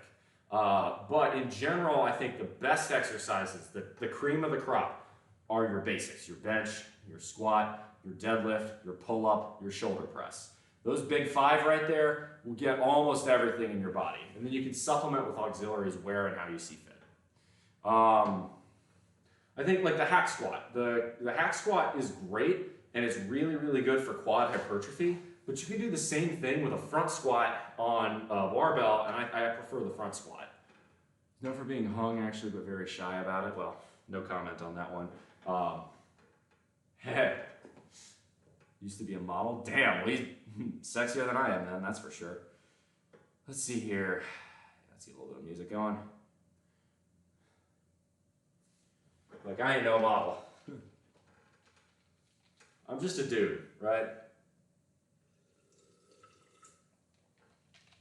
You king, yeah, well. I don't advertise a ton of the truly NSFW stuff, but you know, if I get asked about it, I talk about it, but it's just not, it's not the focus of my channel. I don't like to make my sexuality and my identity, it's boring. To me, you can't change who you are on that front, so why spend so much time like making it a big deal? You're like picking people off the floor like a party trick. I mean, that's one way of putting it. It's not bad. All right, so we've got one more set of incline curls, and we're gonna do concentration curls. I'm gonna show you a good trick for concentration curls that I really like, and I think it may be very useful to you. But let's do one more set of incline. This should hurt. This is gonna be, again, real big hypertrophy movement.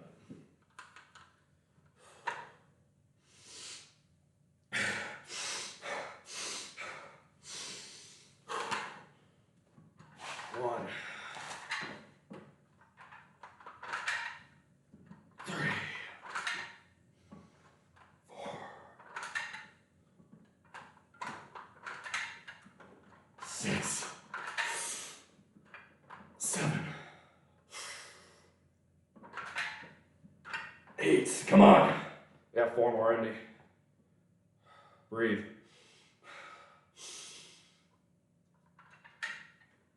9.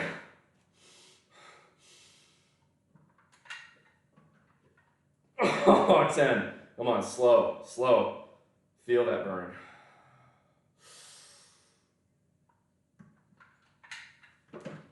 11.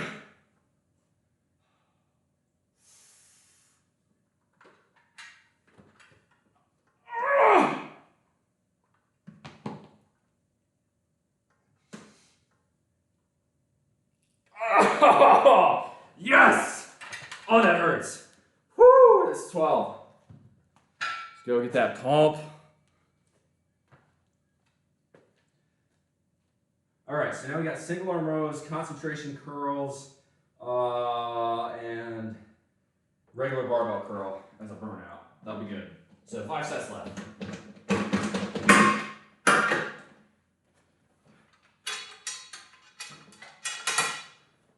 So what did we do on concentration curls last time? Did we do 30s or 40s?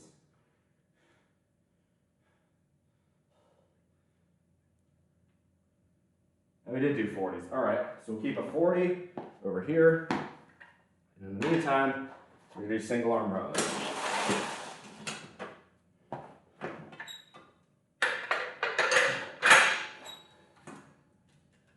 We get the 80-pound.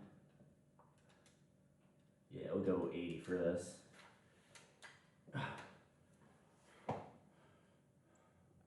That's why the White House is now National Transgender Day now. No, it's not. That's bullshit. Okay.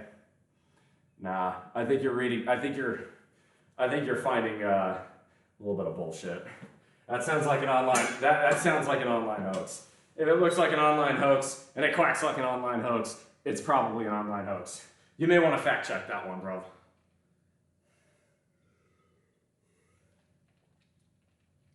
By the way, I have no problem with trans rights, or pronouns or any of that stuff. It's just not something I focus a lot of my time on. I don't really care. It doesn't affect me. I don't, yeah. You can and you did. It just so happens to fall on the same day this year. I mean, right, Easter is always going to be Easter. And I mean, was that day? I don't know. I wouldn't make. See, it's been on March 31st since 2009. Easter jumps around like an MFer. Yeah, see, that's. I don't think Easter's getting canceled.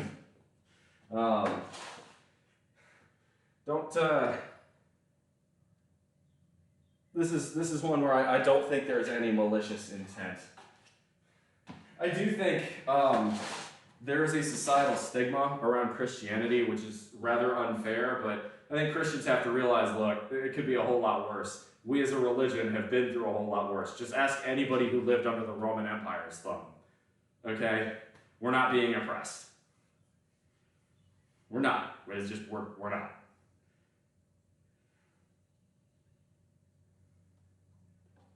All right.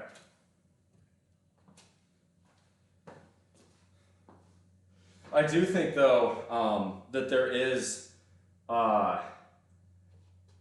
that being non-binary or being non-straight or being whatever, I do think that there is the opposite of a social stigma. It's like, I think it's seen as trendy, and I do think like something like 30% of Gen Z identify as LGBTQ, which is up from like 5% as Gen X and like 15% as the millennials. And for something to multiply 6-fold in 2 generations tells me that something ain't adding up here. Now, you know, it's all fine. I'm not going to gatekeep anyone because they could do the same to me, and golden rule applies there, but something's a bit fishy with that. I do think that in trying to compensate for the societal ills of the past in terms of how we treated LGBT people, that maybe we're overcorrecting a bit, and we're not only celebrating it, but we're almost stigmatizing being hetero or stigmatizing being cis. But you know, people are just getting more comfortable being themselves. Blaze City, that could be true, but 30% seems really high. Again, a six-fold increase in 2 generations strains credulity. That just seems like a very, very big jump. And hell, a two-fold jump in 1 generation from millennials to Gen Z, that does seem a bit strange to me. It could be legit. It could be legit, but I think when a statistic changes that dramatically, I think it warrants investigation and it warrants what the society is saying. People died for being gay in the past. Totally. I mean, what were the Stonewall riots in 1969? What happened to Harvey Milk, right, in 1978? In what was, what is still considered today one of the most progressive LGBT-friendly cities in the world, San Francisco, right? I don't ever want to be construed as being anti-gay rights or anything like that. But again, to go from 5% to 30% in 2 generations warrants some scrutiny.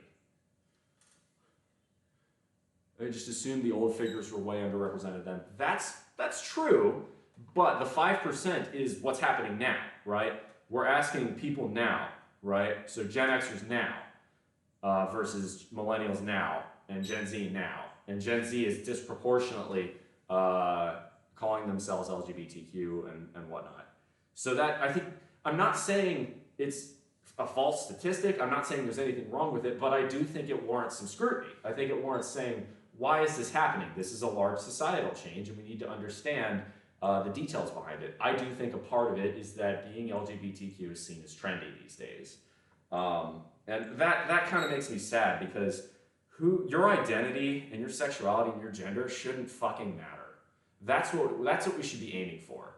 It should be completely irrelevant to who you are as a person. That's how I try to treat mine. It's an afterthought. I want to be known for being, a fitness streamer, a positive influence, someone who, can give good examples on finance and life philosophy and all that other jazz. There's 100 things I'd rather be known for than my sexuality or my gender, right? It's incidental to who I am that I'm male and that I'm bi. Like that's just not, it's not that relevant. Nobody bats an eye when they say they're straight. People say they're gay. It's a movement to look into. Well, yes, because being straight has been seen as the norm historically for always, because being straight is what's necessary to continue the human population, right? I mean, you can adopt if you're gay, but, a man and a man can't make a baby.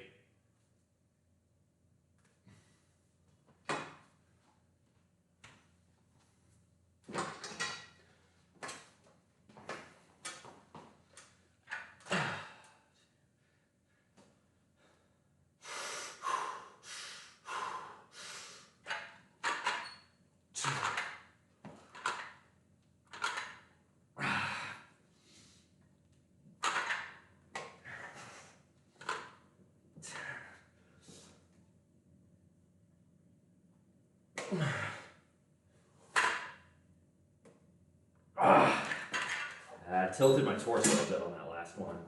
That wasn't good. I had to focus on form. Made a baby and I'm gay. Okay, yes, surrogacy, but right, your partner wasn't the one. You get what I'm saying.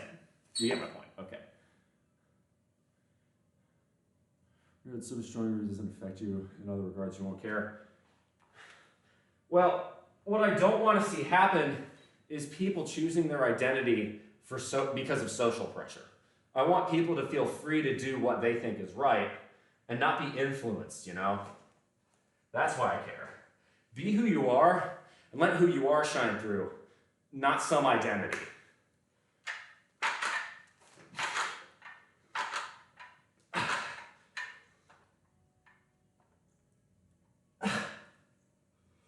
There we go, get that stretch. Oh.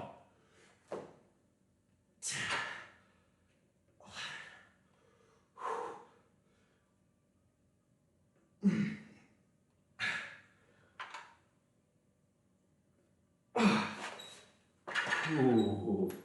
All right. And I will say, by the way, there are some parts of the country, in fact, I live in one, where being LGBTQ is not, you're not treated right. Okay? I live in the Deep South. There is still a very strong stigma against it here. That's not right. At the same time, you know, you feel like society is pressuring people to be queer.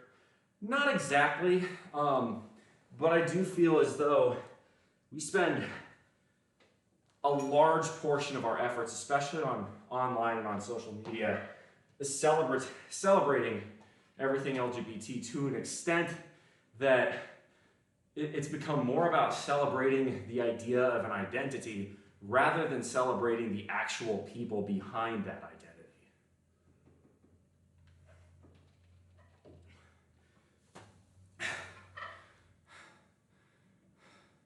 People chose to be straight for years due to social pressure. Absolutely, myself. Yeah, exactly. I've been through that too. I think, I'm just saying, it's a balance. Again, it's the same thing, right? We went from having anti-sodomy laws on the books in 2003 to having gay marriage be the law of the land in 2015. That is a monumental shift in only 12 years. Social change usually takes a lot longer than 12 years to come to fruition like that. So as a result of that, right, when you have huge swings, huge societal changes, what is causing those changes and how fast those changes are taking place should deserve very intense scrutiny. Not saying criticism, right, but we should be investigating, is it truly because older generations are, you know, why is there such a disparity, right, between 5% and 30%? I do think a large chunk of it could probably be explained away with older generations didn't feel comfortable in their sexuality and probably still don't, even in today's much more open and much more tolerant society. But on the other hand, I don't know if that explains all of it, just because, again, a six-fold increase in 2 generations is shocking. I mean, that is big. That is an eye-catching figure. What do you identify as? A human being, first off. Okay, that's a really condescending answer. I apologize. I don't really talk much about my sexuality on here. I would consider myself bi. I don't have a lot of experience because of where I've lived is not particularly tolerant and also not very good as a dating pool. But also, I'm male. That one should have been pretty obvious. Celebration of queerness comes millennia, shame, persecution being queer. A lot of queer people saw phase as you know discrimination. Pride is about holding your head high, even though there's a portion of the population who feels like you shouldn't be who you are. I agree with that. Again, I just think, you know, you gotta have a balance. We want to make sure societal change, for it to stick and for there to not be really rather ugly backlash, societal change inevitably has to move slowly. You can't expect to change society in a day, so to speak. Which is like, I get it, you know, that's the most boring centrist thing to say ever, but I think there's some value in it. All right. So these are concentration curls. I kind of want to explain a little bit more here. The concentration curl really focuses on the bicep movement and the isolation. It's also going to really focus on the eccentric. So I'm going to hit these for as many reps as I can until I start cheating. And then on the last reps, I'm going to grab it with both hands, bring it up, and just focus on the eccentric. All right?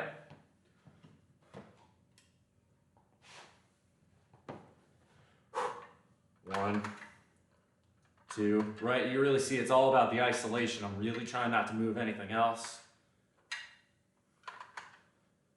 6, 7, 8. Come on, one more. Give me one more. All right, and then we come up.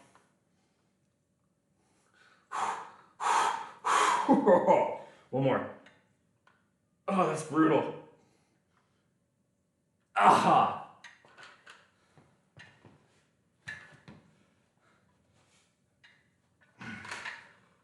2, 5, 6, 7, 8. One more, come on. 9. All right. Control the eccentric.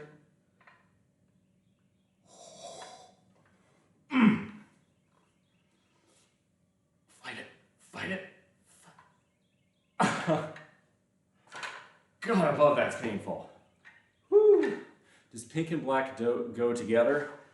Are you really asking my ass for fashion advice? Dude, I'm wearing knockoff Chuck Taylors, calf-high socks, gym shorts, and a digital watch. Do I look like I'm fashion savvy at all? Why are you asking me that question? I have no idea. Oh, that's funny.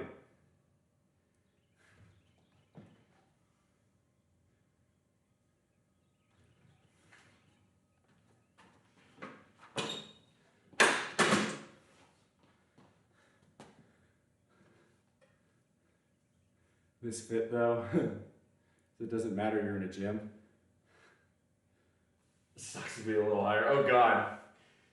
What, do y'all want me to wear the femboy thigh-high socks? Is that what it is? I actually do have a pair of knee-highs that are like baseball socks that are pretty comfortable. I use those for deadlifting so that way I don't scrape up my shins too much.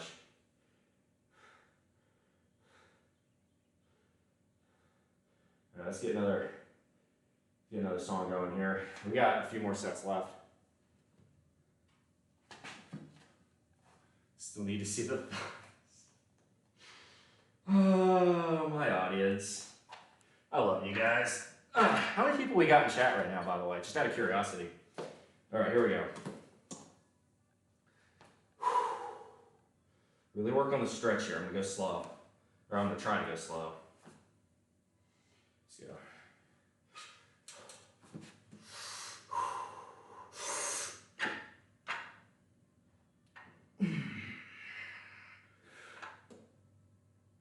Really get that stretch.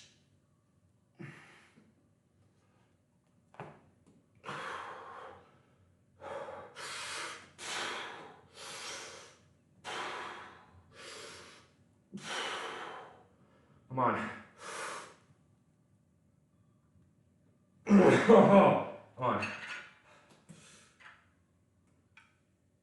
That's 12.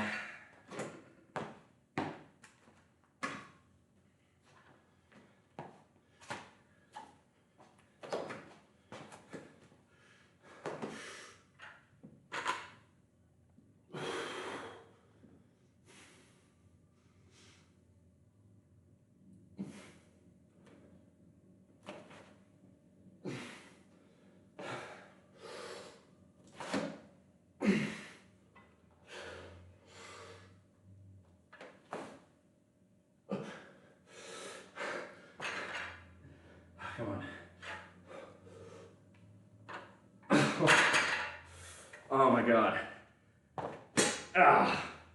That's awful. 32, that's pretty good.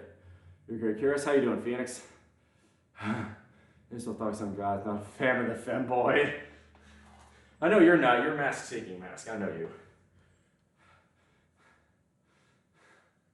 I'm not a fan of, in general, twinks or femboys either. Not my thing. You do you if that's you, but like, no. I'm not, I ain't out here looking for the pussy, so to speak. Nah. So I actually got asked this question a minute ago. Tomboys are way better than femboys, right? I want someone who can keep up with me in the gym and in life and outside, and someone with more masculine traits tends to be more likely to do that. It's not to say you can't be feminine and into athletics, but it generally tends to be a masculine thing. I mean, there's a reason. Hey, Blazo City, thank you very much. Thank you very much for the follow. Welcome to Bullpen. There's a reason a lot of female athletes tend to be a bit more on the, I mean, there's a stereotype of, right, the butch athlete, right? It's, you know, not to say everything, but where does that stereotype come from? Why is this even a conversation? I don't know. Conversation goes in weird places sometimes on the stream.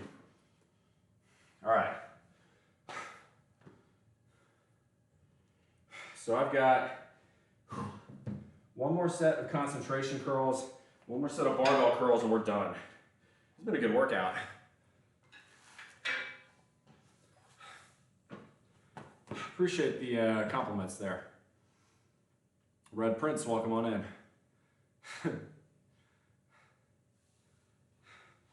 Dude who like femboys, which including the ones that nah.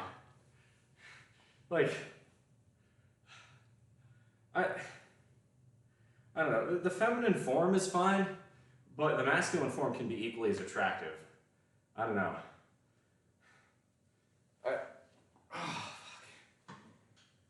All right, come on. Hit this last set.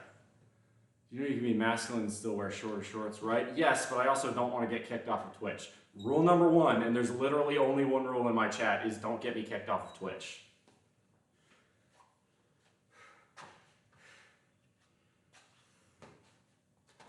Morning, Omega. Thanks for the resub. 15 months. Thank you so much. Appreciate that immensely, my man. Let's go with...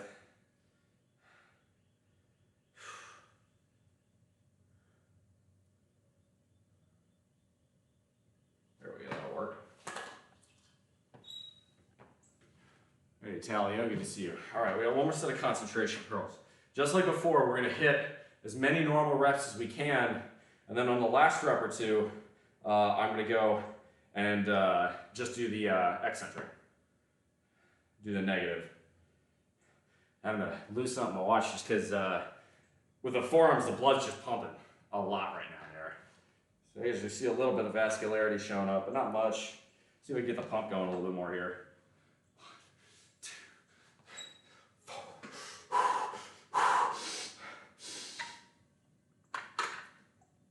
2, 3, 4, 5, 6, 7, 8.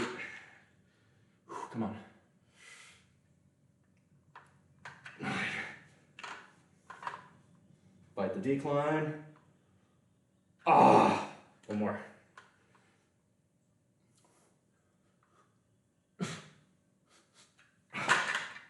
That hurts. Good. One more.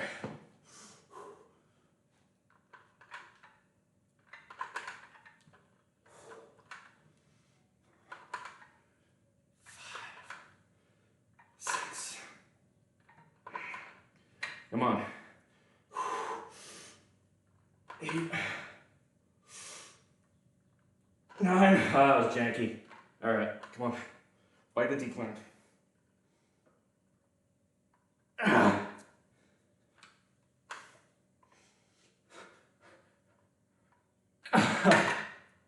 Oh my God. Woo! That's on fire.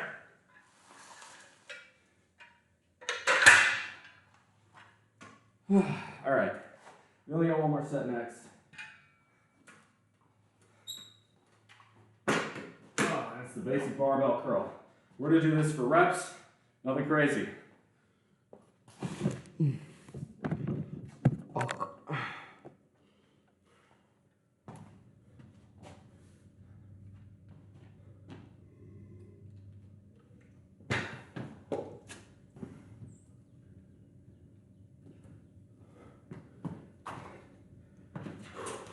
Here we go, last set. Just go for reps.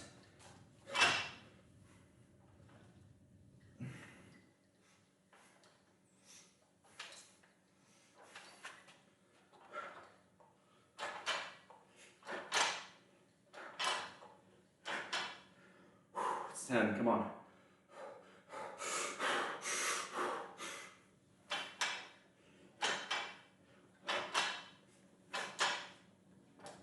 It's 15. All right, let's do a couple negs on the cheek.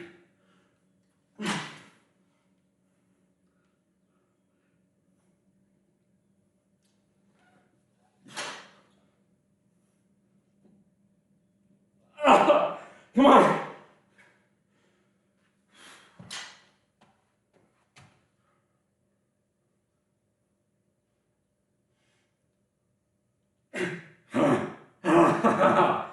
All right, I'm cooked. That's it.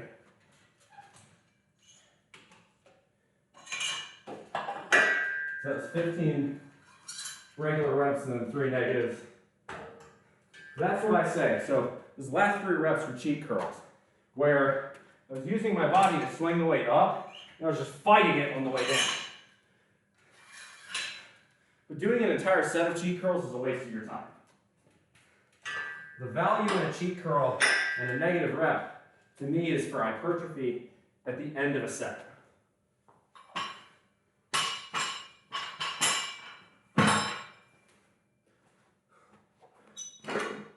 All right, so that is the end of the workout.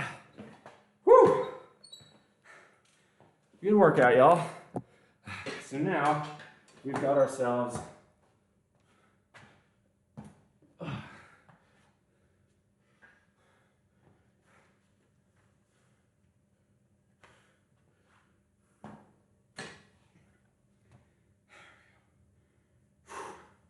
so now we got a little Q&A.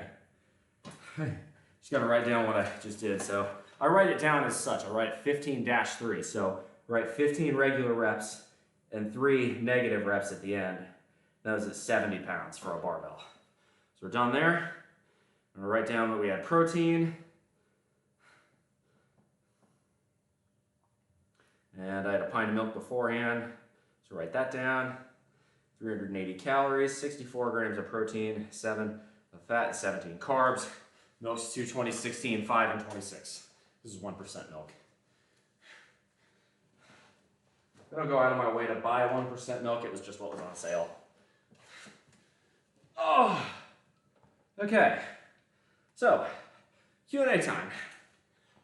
Whew. If y'all got questions about really just about anything, can talk fitness, can talk finances, can talk whatever, I can really kind of elaborate there.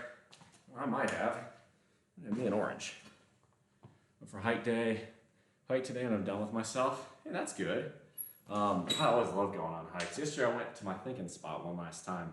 So for those of you who are wondering where my thinking hole is, you can actually look it up. It's a little place called the Audubon Wildlife Preserve at Silver Bluff here in South Carolina.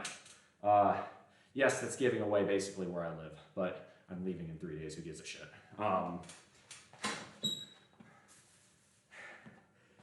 It's overlooking the Savannah River. So I walk, it's about a 3-mile loop, and I walk there, and you're at like a 30 to 50 foot bluff. It really depends on the river's level. Overlooking the Savannah River, you can see fairly far into Georgia, and on clear days, you can see the Vogel nuclear plant across the river, which is always really neat. Couldn't go to your FAQ NSFW because it was like 3 a.m. today. I didn't think about that. Hey, it's all good. Don't worry about it. Your sleep's more important. If you've got a question to ask me, though, go ahead. If it's really explicit, I'll just say, hey, no comment. Ask me that on the server. But ask me whatever you want. That's okay. Whew, I'm going to have this orange, though.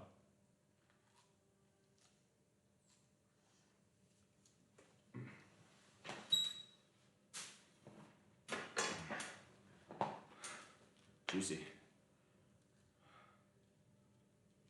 Oh, nothing like the smell of a fresh peeled orange. Love it, love it, love it, love it, love it. So tasty. It was so good. Yeah, I'm sure y'all enjoyed the show. I have a feeling it's probably why my numbers are elevated today. A few people are like, maybe I should actually tune in more than just the, just the extracurriculars. Maybe this guy does more stuff. How's the preparations going for the move? Pretty good. So I'm loading everything up in my Volt and I'm headed west. I've got a little cargo basket. Actually, I can show you guys this over there. That little cargo basket is going to go on the back of my car off the trailer hitch. I've got an old diesel exhaust box that fits in there like a glove, and a weatherproof bag to put it in. So that's where the back end's going to be. And then I'm going to fill up my car with all the stuff that I think is too important to carry inside, or that outside of the car. So things like my computer. What state or region are you moving to? I'm moving to the great state of Hawaii.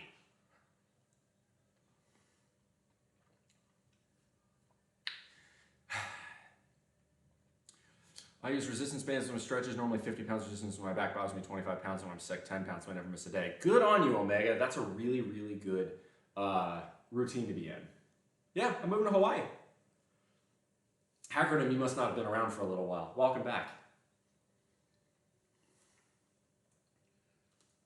Aloha.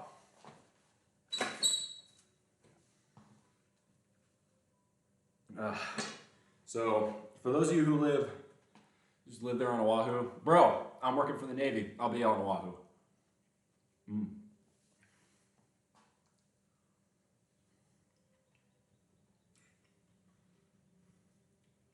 Man, this orange is good. But yeah, through the month of April, early in the morning on the 2nd, I'm leaving here in South Carolina. April 3rd, go check out Plus Ultra Eddie. In fact, I'm gonna give him a shout out. Go follow my main man.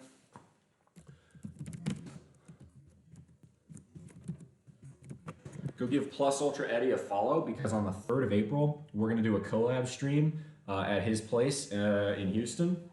I'll be in Houston on the 3rd, College Station the 4th and the 5th, the Dallas-Fort Worth metro area from the 6th to about the 13th, California 15th through, not the 15th, the 16th through about the 22nd, Oregon and Washington the last couple weeks of April, and then early May I fly out to Hawaii. Thank you, I appreciate that.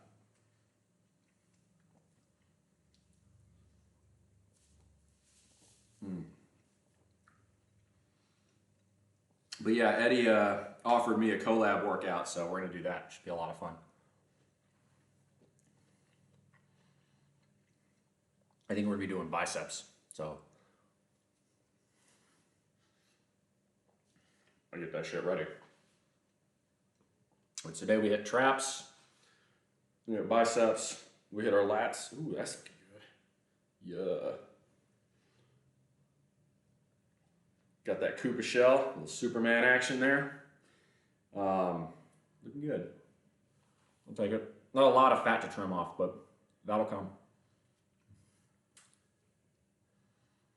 I'm a total beach bum. That's the thing I love most about being here in South Carolina.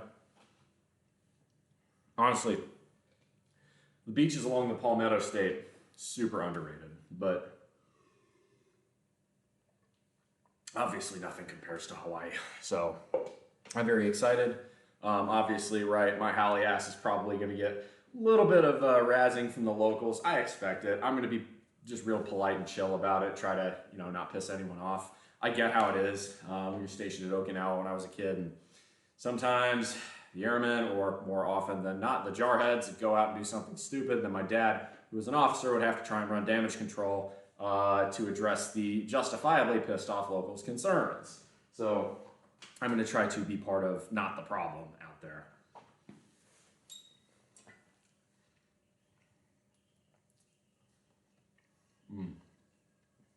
Of course, to be honest, most of Oahu is military at this point. Like, obviously you got the commercial port of Honolulu, but Oahu's got 4 different military installations on it. The Schofield Barracks and Wheeler Army Airfield, Pearl Harbor, Hickam Air Force Base, which have now merged into one, and then Marine Base Kaneohe. Kaneohe and Kailua sounds so nice. The problem is I'm not sure I want to try commuting all the way on the H3. That sounds like ass, to be entirely honest. I think while I'm there at first, I want to try living car-free or car-light, which means I probably want to live closer to Pearl Harbor. So Halava, Aiea, Waipahu, Pearl City, Salt Lake, somewhere around that area. Your background in nuclear engineering, could I hazard a guess that submarines will be involved in your job?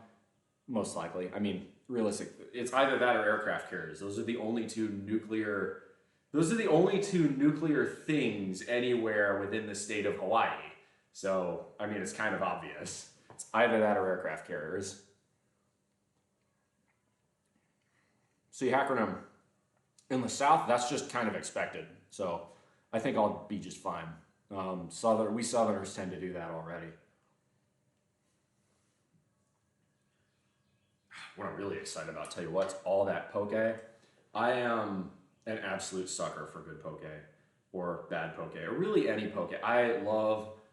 It's basically better sushi. That's what poke is, because it's usually got more fish, which is good protein. It's usually got sushi rice, which is probably the tastiest kind of rice.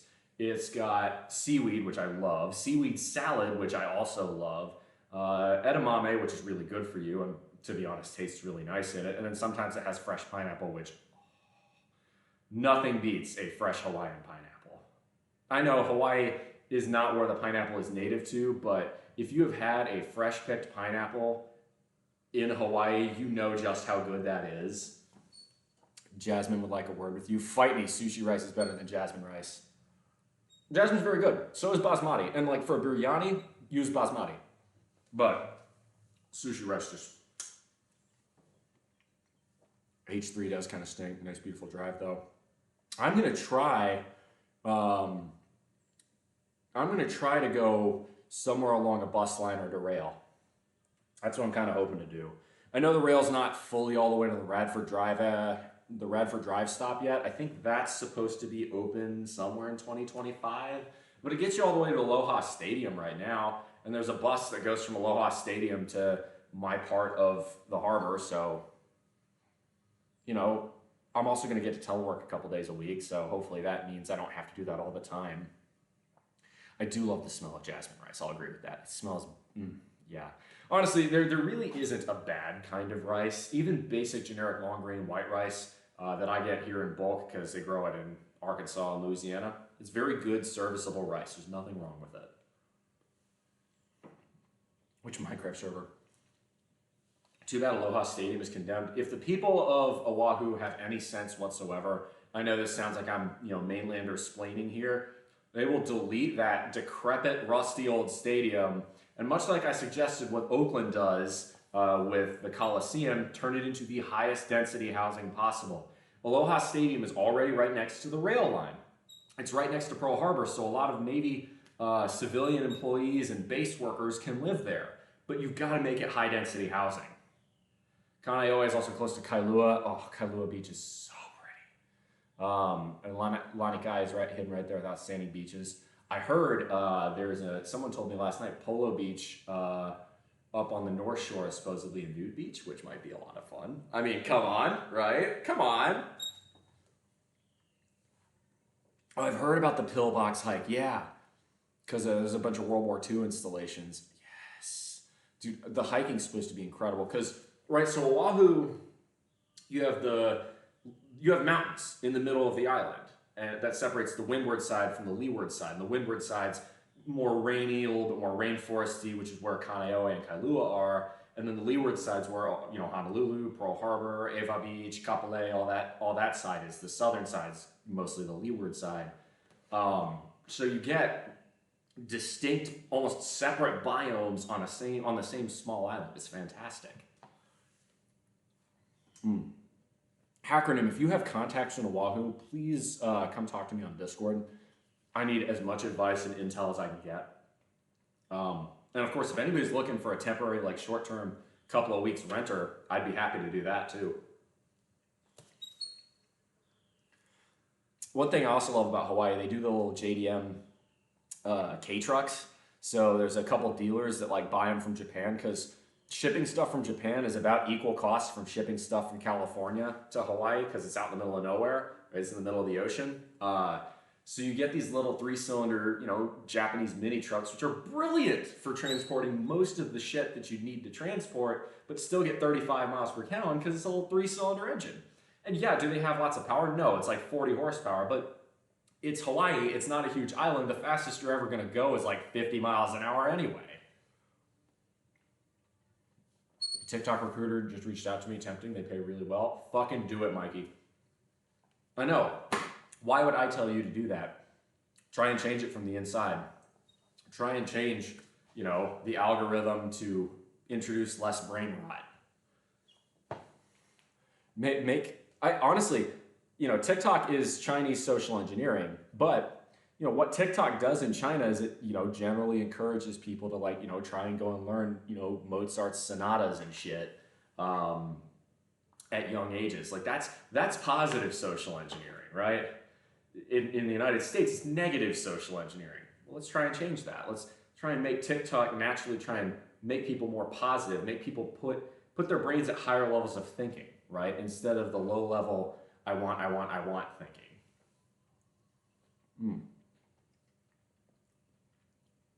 We have K-trucks at a garage in southern Vermont. Uses a K-truck to pick up parts for suppliers over here. K-trucks are a superior vehicle class. The only reason we don't have them is because of bullshit U.S. safety. and tax regulations. Basically, the big three lobbied the U.S. government to make it impossible to import little JDM K trucks. I'm telling you, a little Honda 3-cylinder K truck is a better utilitarian transport vehicle than almost any other. My backup would be a Chevy Astro or a Ford Aerostar, which are not quite as fuel efficient, but those vans are so fucking useful. I had an old 92 Ford Aerostar at my previous job in Greenville that I'd occasionally use to move shit around the site. Thing had a low load floor, immensely spacious. And the fun part is that people don't realize the Aerostar was a rear wheel drive minivan, which means if the road was icy, you could have fun in the back end. You could drift a Ford Aerostar, which is about the silliest possible vehicle to drift. People hate on the Aerostar, but it's just a fun little vehicle. It's a shitbox, but it's a fun shitbox.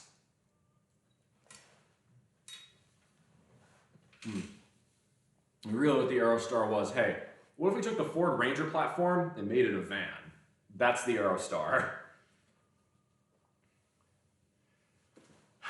What's funny is, too, Ford had the idea for the minivan before Chrysler did.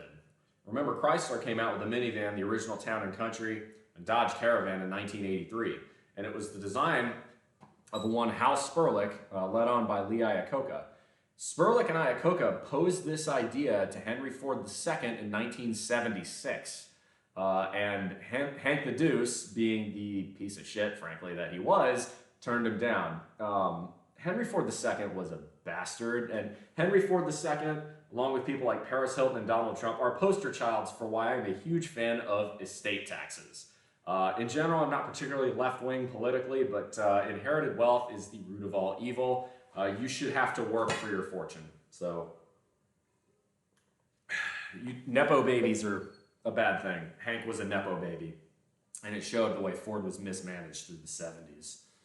My sister and husband had a cheap $1,000 scooter, and it was a great investment. Rode that thing everywhere. Excellent gas mileage. Most maintenance costs you chain it up to metal posts at the front of the beach park, so you don't have to look for parking. Bingo. I've been thinking about an e-bike, because an e-bike you don't even have to insure. Ride that thing from Kaneohe down to Kailua, chain up by the showers, go for a run through Lanikai, come back to the scooter, change the board shorts, go for a swim and cool down, loosen up. Then shower down, jump on the scooter wet, and dry on the ride back home. Dude, you are speaking my language so much. I want to be a beach himbo so bad. I'm going to be beach bowl. Really the key is just got to keep right. So you can see some abdominal definition here. Like if I flex, it's just at the right light. But if I just try to, if I keep with the cut, I should shed another 10, 15 pounds of fat off and I'm going to look incredible. Bike Bear, Henry Ford was a horrible racist and anti-Semitic. Yes, he was. I was talking about Henry Ford II, though, who was actually also pretty racist. The reason he never trusted Lee Iacocca was because Lee Iacocca was Italian. You got to remember, for the most part, through the 1900s, Italian was not seen as white. Yeah, now the difference is that Henry Ford was a very brilliant engineer. And Henry Ford came up with the Model T, which is a brilliant product, but he was so arrogant that he refused insights and advice from his own flesh and blood son, Edsel Ford, who was also a very clever engineer. Edsel Ford had come up with a new engine to put in Ford models that was much more powerful and efficient than the original Model T engine. Henry Ford used his first engine prototype to inaugurate an industrial strength shredder on the Ford property at the River Rouge plant. Imagine your dad doing that to your own creation. Like, I feel bad for Edsel there. Yeah, I was talking about, well, the grandson, actually, because Edsel was the son and Henry Ford II was the grandson, also known as Hank the Deuce. Now, Henry Ford II did do some good things. For instance, trusting Carroll Shelby to whip Ferrari's ass in the 1960s. But even then, that was just a giant penis measuring contest. Let's be real, right? It was Ferrari said, no, Henry, you can't have this thing. And Henry Ford, being the entitled Nepo baby, said, okay, well, if I can't have this thing, I'm going to beat this thing. And then Henry Ford II spent a shit ton of money and told Carroll Shelby, yo, drop a 427 side oiler into this race car and see what happens. Any interest in skydiving? Dillingham Airfield used to have 2 different places to jump with. I'm not sure. Skydiving sounds a lot of fun, but if things go wrong, ooh, that's basically, you know, the GTA wasted screen. I would rather, if we're gonna go with a high risk activity, I'd rather do kite surfing. But yeah, now Henry Ford II made some really stupid management errors in the 1970s that screwed Ford over. It's funny how badly the big three were run through that particular decade. The big four even, AMC, really fucked the pooch on that decade, allowed the Japanese and the Germans to get a large market share in the 1970s. General Motors had the perfect car to absolutely crush the foreign competition in 1972.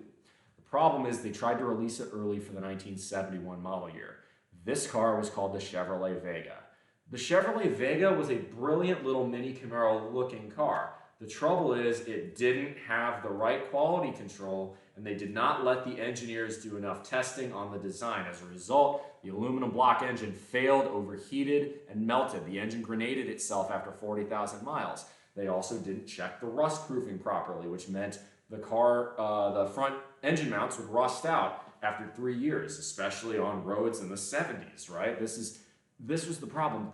The issue is that what was funny is by the mid to late 70s, the Vega was a great little car. The problem is that its reputation was completely shot by that point, so nobody bought them. Yeah, you can do aluminum block engines. Oh yeah. But GM just rushed production of it in the early 70s. If GM had waited maybe until the 72 or even the 73 model year to make the Vega just perfect and just keep the Nova in production, you know, forfeit the sales from those first 2 years, the Vega would have demolished the competition, including the Camry or the Corolla, including the Civic. But GM just didn't do that. GM is a brilliant engineering company with some of the worst management of any major corporation in the world. And then you can do the same thing with Ford. Ford had a great level design in the Pinto. The problem, well, we all know what the problem with the Pinto was. Which is funny because the Pinto actually was less fire prone than the VW Beetle, but Volkswagen ran a really good propaganda campaign with the whole Herbie movies. The Volkswagen Beetle is a terrible car, and I'm amazed it ever took off. It's unsafe, it's unreliable, it's bad, it's not very good on fuel. It is slow, it is ugly, it's inefficient. There are very little redeeming qualities. And of course, it was a scandal when it was built. It was literally championed by Adolf Hitler. What more reasons do you need to hate the VW Beetle?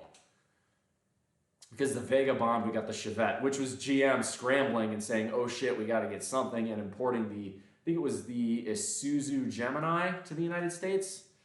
Yeah, do vehicle-wise, trying so many knee-jerk reactions. It's so hard. Buy an old Toyota Corolla. There. I mean, did you want the simple answer? If you want a simple, reliable, low-cost shitbox, get a Corolla. Yeah, it's boring. It's dull. If you need a little bit more clearance or space, get an old Toyota Matrix or a Pontiac Vibe, which is the same car. They were built in the same factory by the same people. No, GM is so mismanaged. And then in the 70s, let's talk about the third of the big three was Chrysler. Oh my God. The amount of mistakes Chrysler was making in the 1970s is shocking.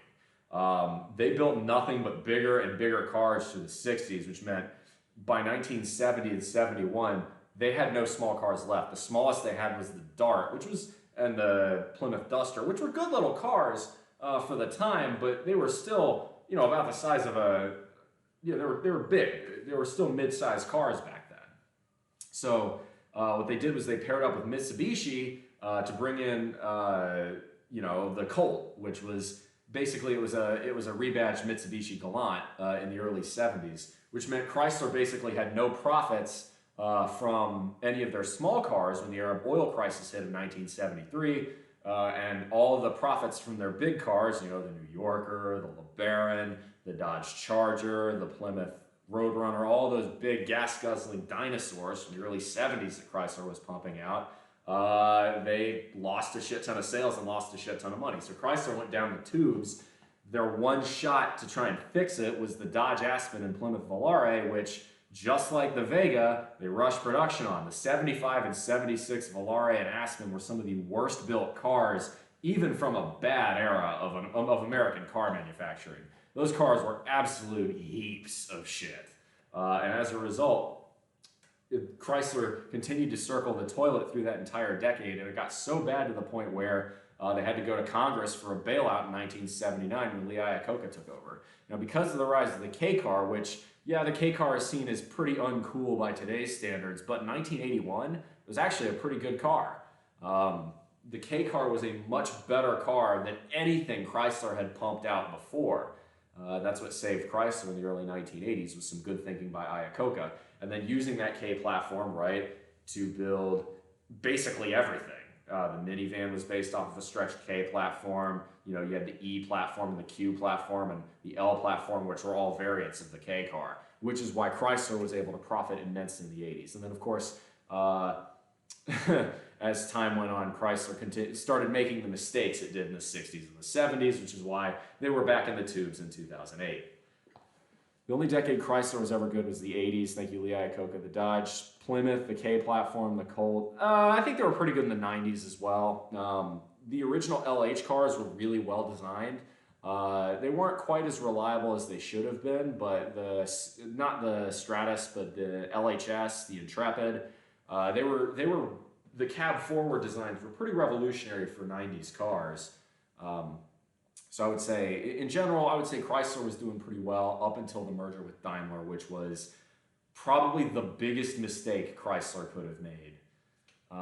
Shopping for a car or a truck is a pain in the butt, I think. I disagree, but let's see. I know you don't get the easy answer. I need a bigger car. I should look for a Yaris that has more legroom. If you're looking for a car with more legroom that's still fairly efficient, you might look at a compact Buick. I think Buick made, I forget what the small Buick was that they were making the last like 10 years or so.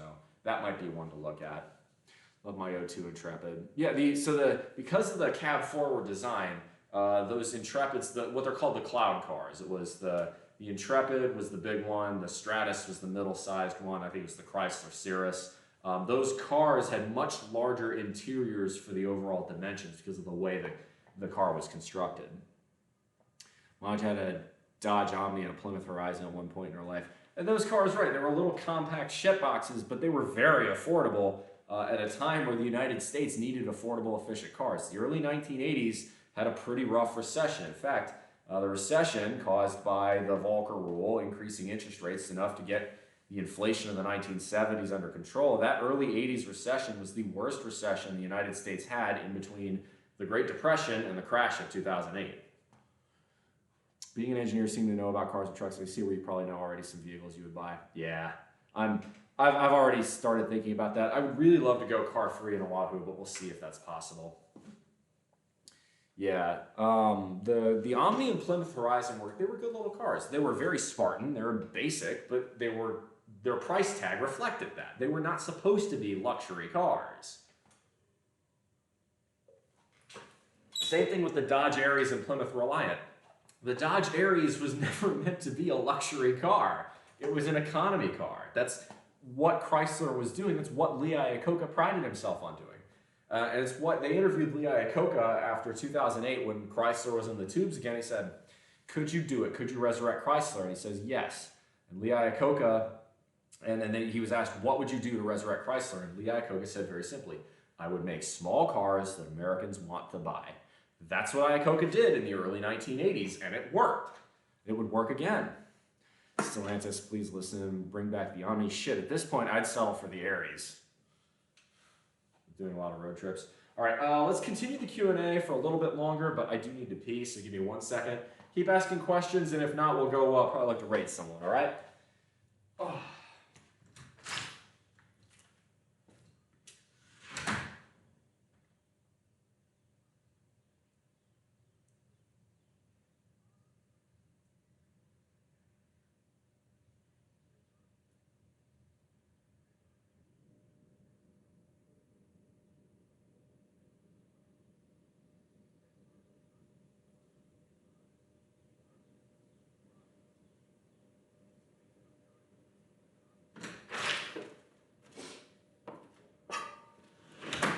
I'm not saying, by the way, that Chrysler didn't have some great cars and great hits through the 2000s. The 300 and the Charger were pretty good cars, and so was the Challenger. The problem is, right, those aren't your bread and butter cars. You can only sell so many 300s because that's a big luxury American automobile, or semi-luxury anyway. You gotta have some affordable cars, and Dodge really was not doing that very well. You had the 200, which was, and the Sebring, which were frankly pieces of crap. The Avenger was a piece of crap. The Dart was actually a good little car, but Chrysler didn't have the right quality control for it in 2015, and so people didn't buy it. If you're looking for a reliable car with legroom, can't go wrong with a Camry. Yeah, honestly, again, the Camry's boring. It's the obvious choice, but there's a reason it's the obvious choice. Other good ones be the Chevy Impala, actually. The Impala is a fairly reliable automobile as long as you know what to look for, and it's been well sorted and it's been well maintained. I feel like the only company making interesting looking cars right now is Hyundai. Yeah, a lot of the new Hyundais look really interesting. It's kind of that, it's almost like a futuristic take on 80s styling is what Hyundai is doing. I do think it's really cool. Like the Ioniq 5, I think it's a cool looking car. Problem is I would never want to buy a Hyundai. They are really expensive. Basically, yeah, if you need a car, so here's how Toyota operates, okay? Toyota never innovates. I know that sounds wild, but Toyota doesn't do innovation, all right? They let other companies do all the innovation first, be it Tesla, GM, Ford, Chrysler, Nissan, Honda, whatever. And Toyota sits back, waits a couple extra years for the market trends to come through and says, okay, let's slowly advance our design, keep the nameplates in production, and it gives a sense of higher reliability because that's what Toyota does. It's quality control first, right? Take, for instance, my favorite car, you know, the one I currently own, the Chevrolet Volt. GM came out with the Volt in 2011 and 2012, and it was a brilliant car, and it continued to be a brilliant car through production. But GM never leveraged that technology in any of its other lineups, and GM gave up on the car when gas prices were low during the Trump years, right? Now that gas prices are a little bit higher, and GM's Ultium electric push kind of fell flat on its face, as literally anybody would have told you was going to happen, GM's now going back and saying, maybe we should have gone with some plug-in hybrids, and now they're looking at that again. GM squandered the advantage it had with the Volt in the 2010s because it didn't know how to market it properly. Meanwhile, Toyota watched the Volt for several years and said, okay, let's slowly introduce this technology to the Prius first, and then to a bunch of other cars in our range. So the Prius Prime, the first gen Prius Prime and the Prius plug-in were pretty terrible, actually. They were dramatically inferior to the Volt. But as time went on, especially with this new 2024 generation of Prius, the Prime continued to get better and better and better, and now there's no product on the market better in terms of efficient car than the Toyota Prius and the Prime variant if you want to plug it. So it's Toyota takes a very conservative approach to design and innovation iteration, and as a result, because of that, they can sit back and spend more time on quality control, which means their cars have higher resale value. Because of that higher resale value, you know, more customers are willing to wait a little bit more and pay a little bit more to go for a Toyota when they know it's going to last a little bit longer. Brand new vehicle is going to lose a lot of value as soon as you drive them off the lot. That's true. My Volt, when I sell it, I'm going to probably sell it for $13,000 or $14,000. I bought it for $31,500. I got a $7.5 tax credit. So ultimately, you know, my out the door total cost of that car was $24,000. So, you know, I lost about $10,000, $11,000 in depreciation, which over 7 years isn't that bad, but like it's still a good chunk of change. Yeah, Toyota doesn't innovate though. That's sort of their secret. Toyota waits to see where market trends goes and focuses on making a reliable car. They go with quality first. And that's not to say that every Toyota product is indestructible. Toyota has released some clunkers over the years. The mid-90s T100s, which was the predecessor to the Toyota Tacoma, were known for very bad frame rot, for instance. Most of the Toyotas in the 70s and 80s were not rust-proofed very well, which means, yes, they were very mechanically sound cars, but they would, if you lived in the Midwest, they would rot away. Yeah, second move advantage, exactly. Other examples, there have been a couple other misses. Toyota, the original Tundra, again, the 5.7 I-Force is a good engine, but when it needs a repair, you have to get into the bowels of that sucker to fix it. And then on top of that, it is an absolute pig on gas. Even a small block Chevy is more efficient. Bought my Toyota for Tacoma for 20K. Truck was total, it's still blue booked for 19K. Yeah, Tacomas in particular hold their reliability very well. The trouble with the Tacoma is the ride is pretty poor, which you should expect. It's a body on frame pickup truck, and then they're pretty thirsty on fuel. Even the 4-cylinder variants are not good on gas. You might get 25 if you baby the thing.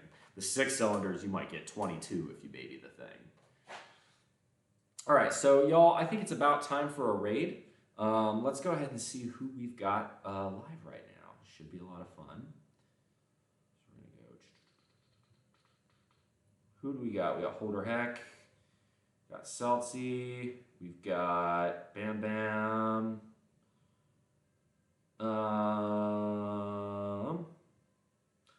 Guess we'll chuck it to Celtsy. I did Holder the other weekend. Let's raid. Yeah, let's raid Celtsy. Oh, V6 Taco got 18. Yeah, that sounds about right. So that's going to be it for me today. Y'all, I'm going to do another stream tomorrow at 9 a.m. It should be a pretty good time. It'll be a boxing stream, a little bit shorter, a little bit more high intensity, a little bit more cardio stuff. Really, that's going to be it, though. That last stream, that's going to be it for me for some time, just because I don't know exactly what's happening through the move. You'll see me next on Plus Ultra Eddie's channel after tomorrow's stream on the 3rd. But until then, y'all, make good decisions. Those good decisions form your actions. Those actions form your habits. Those habits form your values. Those values form an ethos that can be the guide start through the rough waters of life. Much love. Come in for the hug.